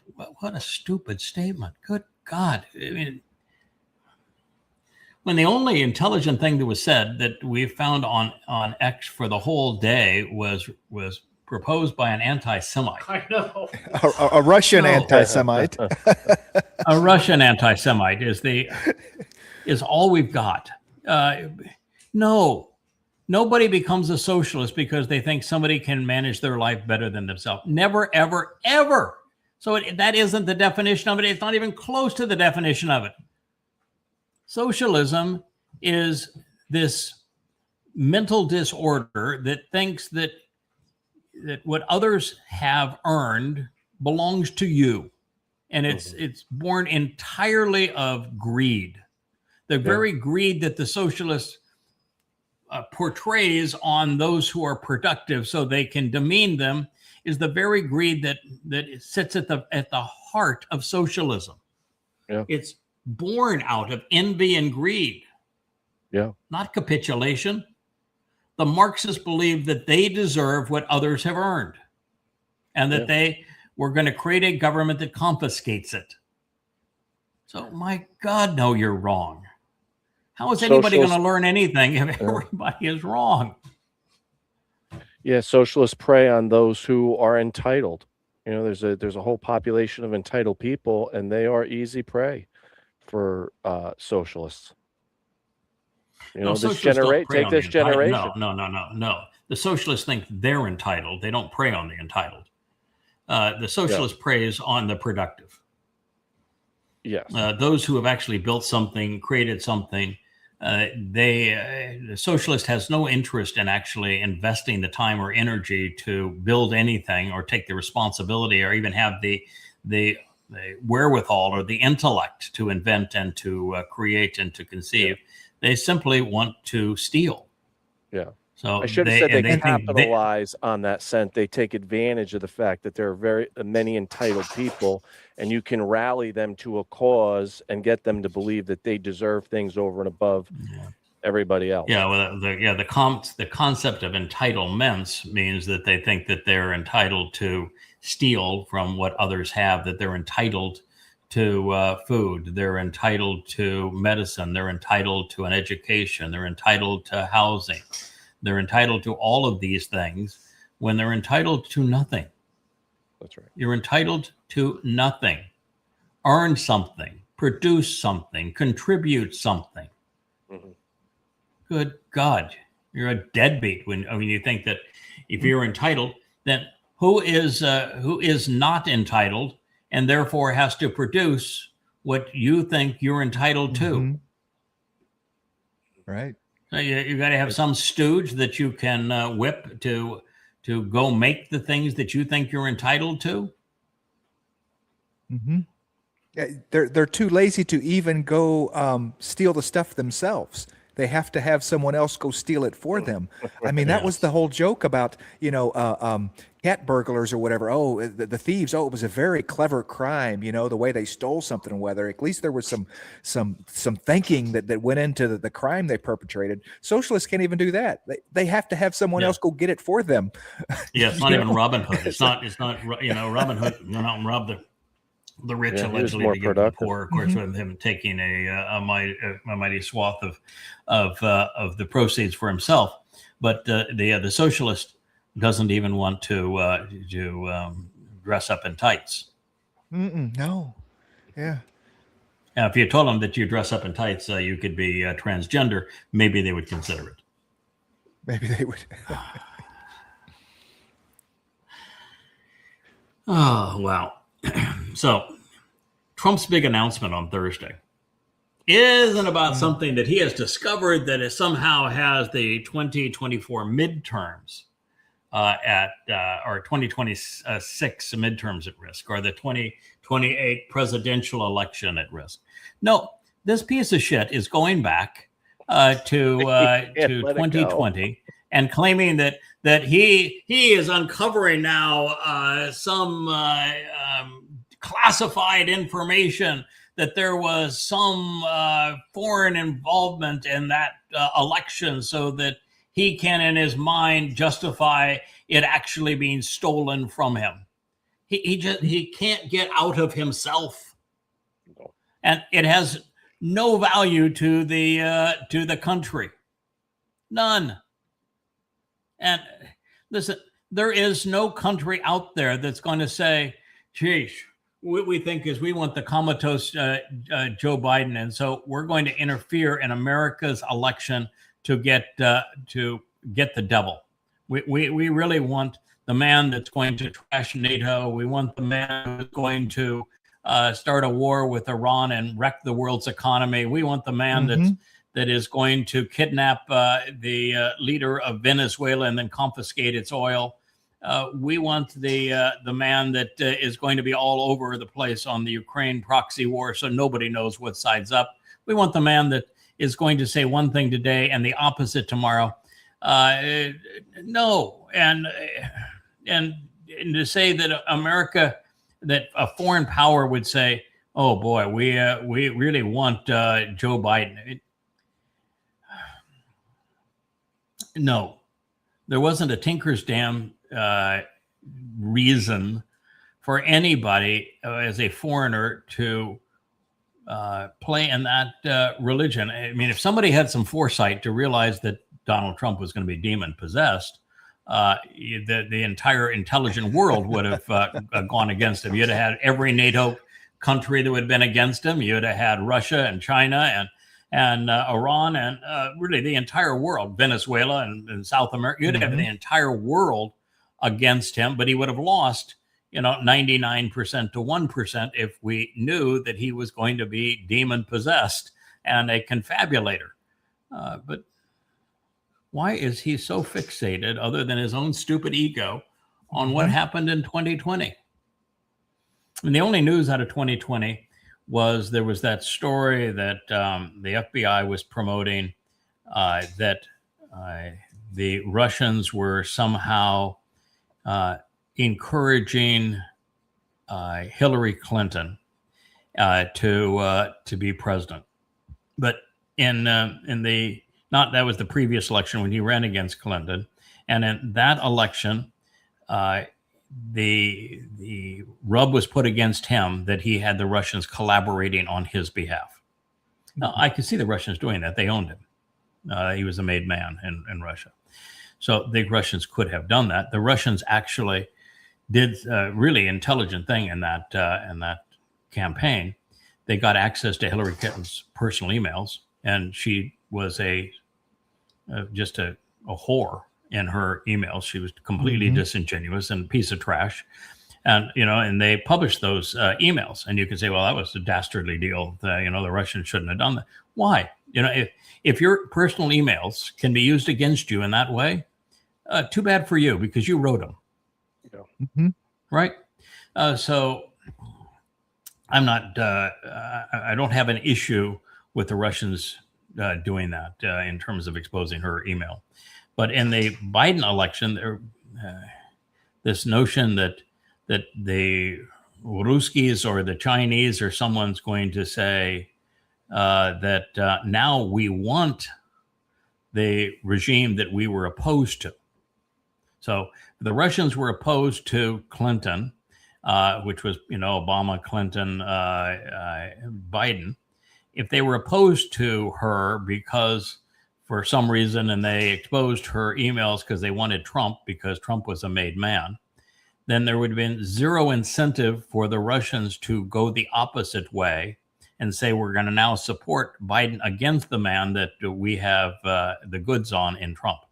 So that, if that's going to be his claim, he has no reason. It's irrational to make that claim.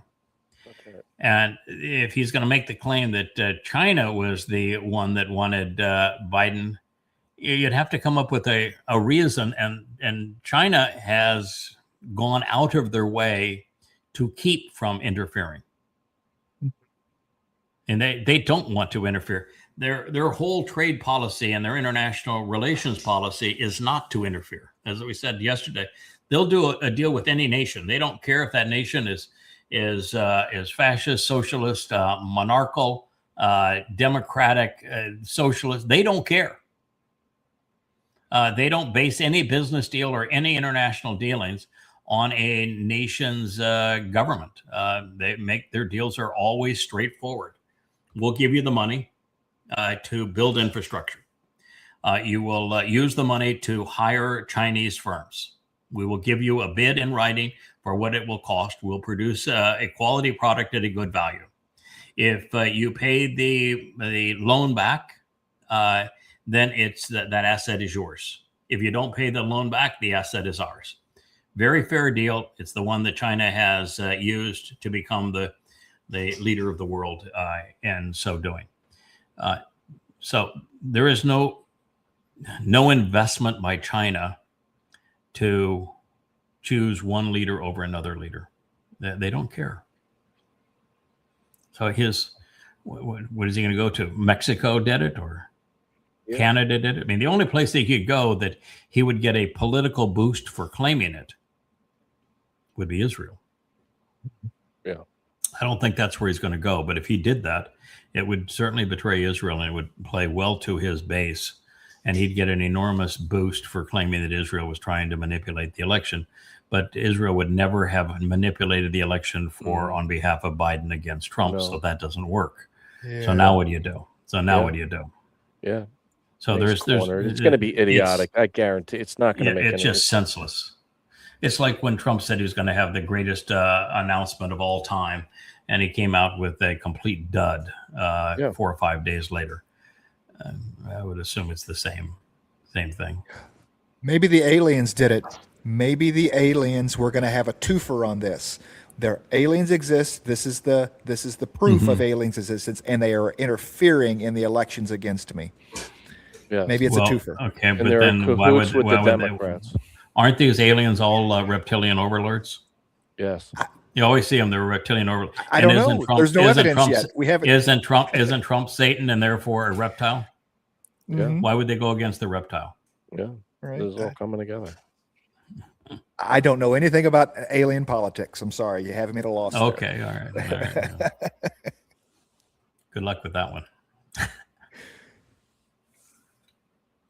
Content, graphic warning. X labeled this post containing graphic content. What in the world was it? This is so I was given this post without any graphic warning. It just showed up. So without any graphic warning, I reposted and it comes up with a graphic warning on my page. So What this is, and you can play it. It shows the Fakistinians, Gazans, Muslims beating a dead Jew. If not dead, then we should see we're dead. And this is the reception that was received with Israeli hostages back into Gaza after their murderous rage on October 7th. And look at this. They're documenting their own brutality, their own savageness. Yeah. And so the person here wrote, this is Vivid. Vivid is wrong about everything. Thousands of Palestinians chanting Allahu Akbar as they hit the dead bodies of Israeli citizens with sticks and stones and spit on them and celebrate the killing of Jews. You've got to start by recognizing, and if you don't recognize this, you're never going to get anywhere. There is no such thing as a Palestinian. And the moment you say Palestinian, you've lost the argument. It's over.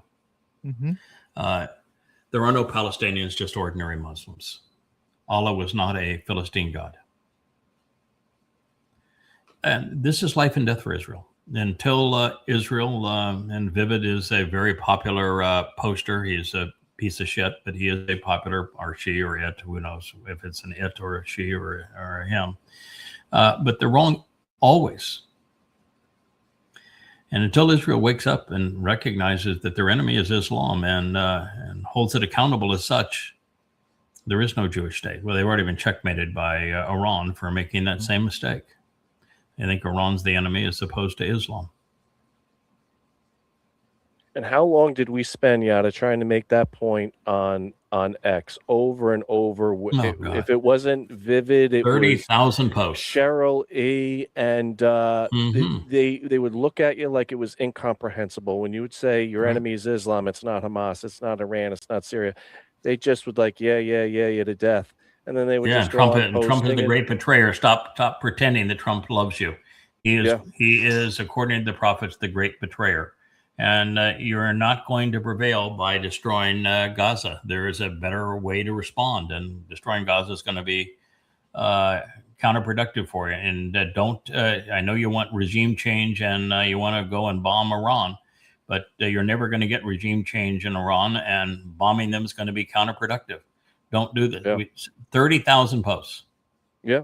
30,000 I never got posts. one positive, sane response back. At best, they would just sort of ignore what you had said, but there was never any sane reply back. They would just either argue with you or just ignore you.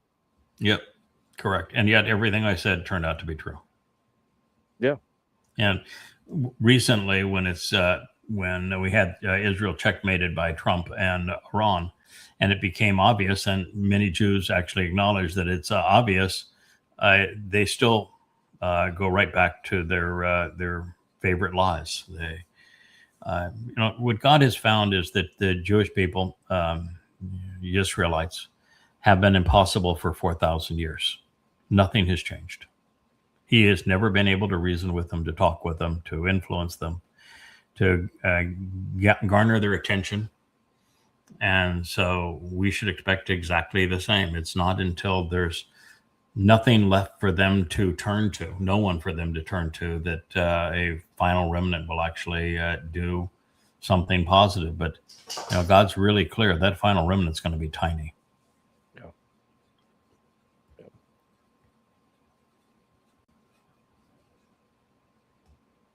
Yes, and then this is the MAGA lie now, that Trump has given up on MAGA and America and his campaign promises so that he can be a pro-Israeli puppet with the Israeli flag. And the sad part of all of that is that, no, it's not the Israelis that control Trump. It's Trump that has betrayed Israel. So exactly the opposite has happened. But that's the nature of X and of AI and all of this sort of thing, is that the inverse of truth is very often that which is promoted. And there, because of the Tucker Carlsons and the Candace Owens and the Nick Fuentes and the like, even now the Joe Rogans, there's a huge swath of people that believe this. Anti-Semitism is rampant in America. Blame the Jews. Israel has so got Donald Trump under their thumb and as a puppet that they cannot defend themselves against Hezbollah, right? That's what we said is what happened. That if they bomb, defend themselves against Hezbollah in any way, shape, or form, that Israel wants to expand in the West Bank, and Trump says, no, you will not do so. And what do they have to do? Capitulate. Israel wanted to continue the war in Gaza. Trump said, no, you can't do that. Israel wanted to continue the war and Hamas, and no, you must make peace with Lebanon. But Lebanon was never the problem. Trump then uses Israel as a blunt instrument, a proxy to go after Iran. And then when the war doesn't turn out well, he betrays Israel and surrenders, putting Israel in checkmate. And they want to believe that Israel controls the United States. I'm here to tell you, nobody controls that man other than Satan. And Satan doesn't much like Israel.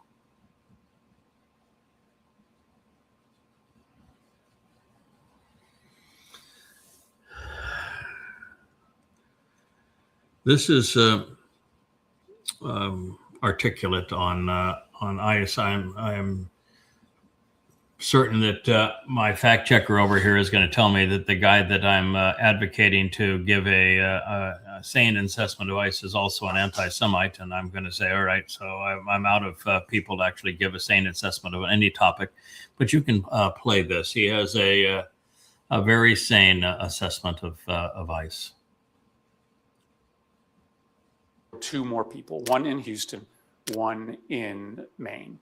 This brings the total to 10 people that ICE has shot and killed since Trump came back into office. In addition, 50 people have died in ICE custody. Just because the TV cameras don't cover this, the news doesn't cover this like it was being covered when there was the big surge in Minneapolis, doesn't mean that it isn't still happening on a regular basis. ICE is out of control. They are murdering immigrants and American citizens, and there's no accountability. I want you to remember how we got here. Back in the spring, Democrats said, if you want our votes for ICE's budget, then there has to be accountability. There have to be reforms. We can't let this continue. But Republicans were so intent on giving ICE a blank check, on effectively endorsing ICE's brutality, that they rejected every single one of our reforms. And they used a special process in the Senate to pass a huge increase in ICE's budget with only Republican votes. And by the way, they weren't content to double or triple ICE's budget. They quadrupled ICE's budget. And so ICE, of course, with all this new money, they are hiring people who are incapable of doing the job, who aren't trained. Thus, ICE is out of control. There's no accountability at ICE. The officers who end up abusing and brutalizing immigrants, they're not sanctioned, they're not reprimanded, they're celebrated. ICE's illegal behavior isn't any more acceptable today than it was back in the spring. Republicans eventually need to be held accountable for what they are doing to our immigrant population, to our cities, and to our nation. The only criticism I would have with that, I think he's articulate too, and I hope he's not another closet anti-Semite, but he's a Democrat, he probably is that ICE is not a function of what was known as the Republican Party. ICE are the brown shirts. It's a function of Der Fuhrer, of Donald Trump. And that, and it's in this present state, it is a function of Donald Trump. And it is MAGAs who support them, but it is Donald Trump that completely controls all of the MAGA senators and congressmen. And he controls them through fear, Machiavellian techniques. And the only thing I would say is that, yes, the Republican Party has been co-opted by Donald Trump and ruined by him and MAGAs. But accountability here is not so much Republican, Democrat, as it is we have Satan in the White House. That's bad.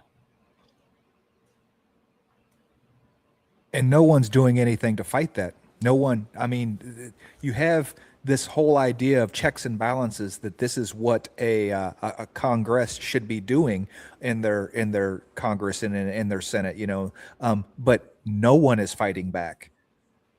No. No. No one's fighting back. They're all Atmosphere petrified. And when the Senate finally passed a War Powers Act against the president, he went in then next night and said no. He threatened them. Closed doors. Right. He threatened to expose them, threatened to condemn them, threatened to whatever, and they all capitulated. The senators in this country have as much courage as the flag officers of the U.S. military. No character, no conviction.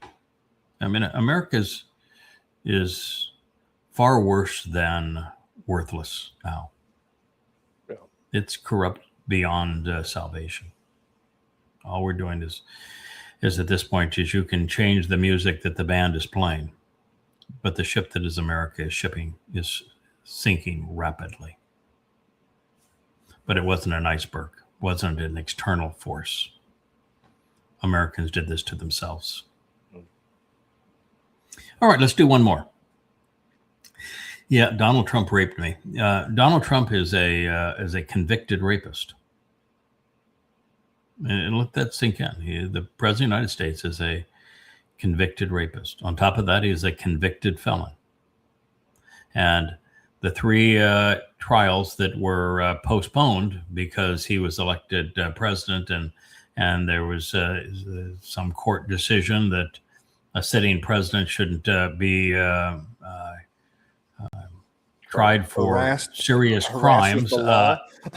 Yeah, I don't know what they were even thinking, but so now you have a convicted felon and a convicted con man, because one of the cases he was a convicted felon was for violating election laws, non-fair elections, by not disclosing his payoff to the porn star Stormy Daniels. So he paid off the porn star Stormy Daniels for sex, and if you do that in proximity to a national election and don't disclose that you have made that kind of an arrangement, it is the federal government has determined that is a crime, because it's hiding information that might change people's votes. Election interference. Election interference. He was tried and convicted on election interference, and he lost. Then he was tried, and that was a felony. And then he was tried and convicted on misrepresenting his financial statements to banks for real estate deals. And he not only lost, but the loss was in the hundreds of millions of dollars was the penalty. Yep.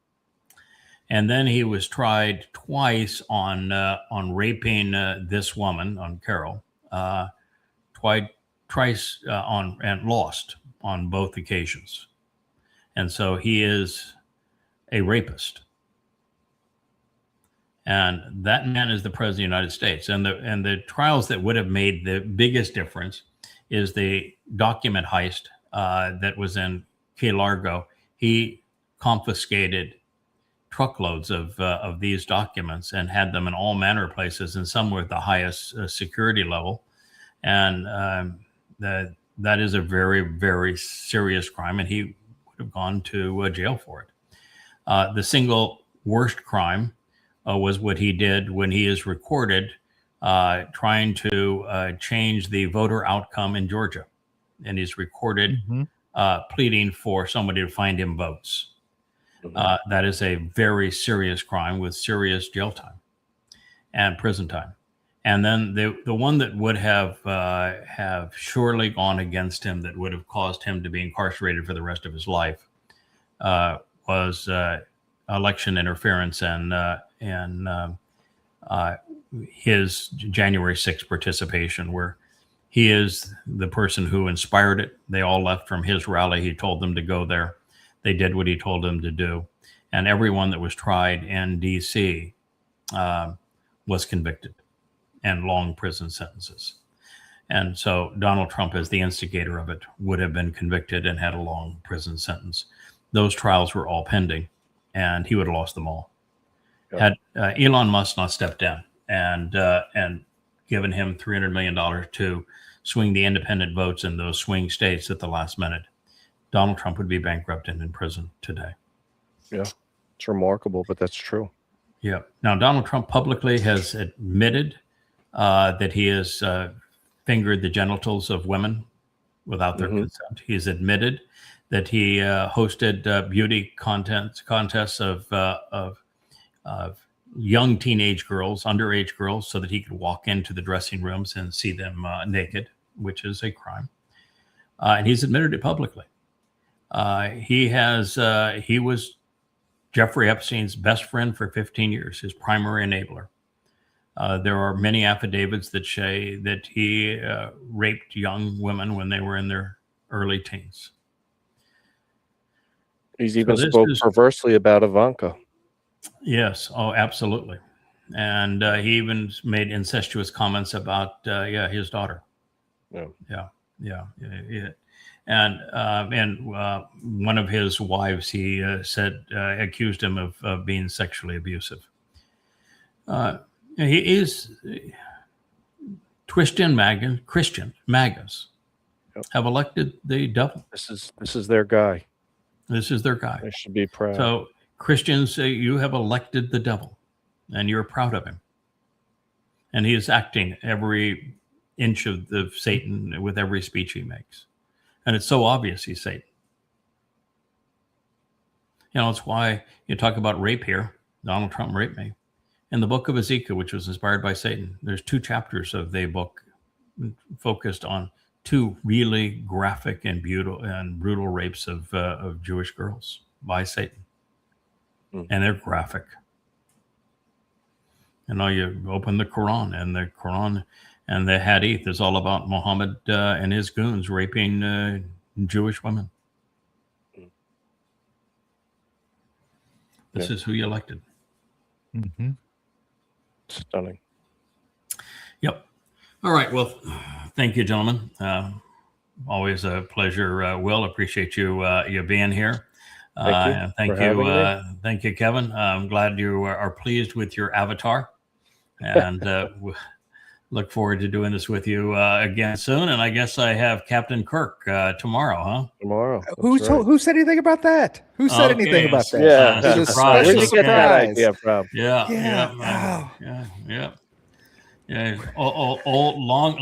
Old time friend. The Captain Kirk. So looking forward to doing that. We'll try to tee up some good things to talk about between now and then. Who knows what the dumpster and others will give us to talk about tomorrow.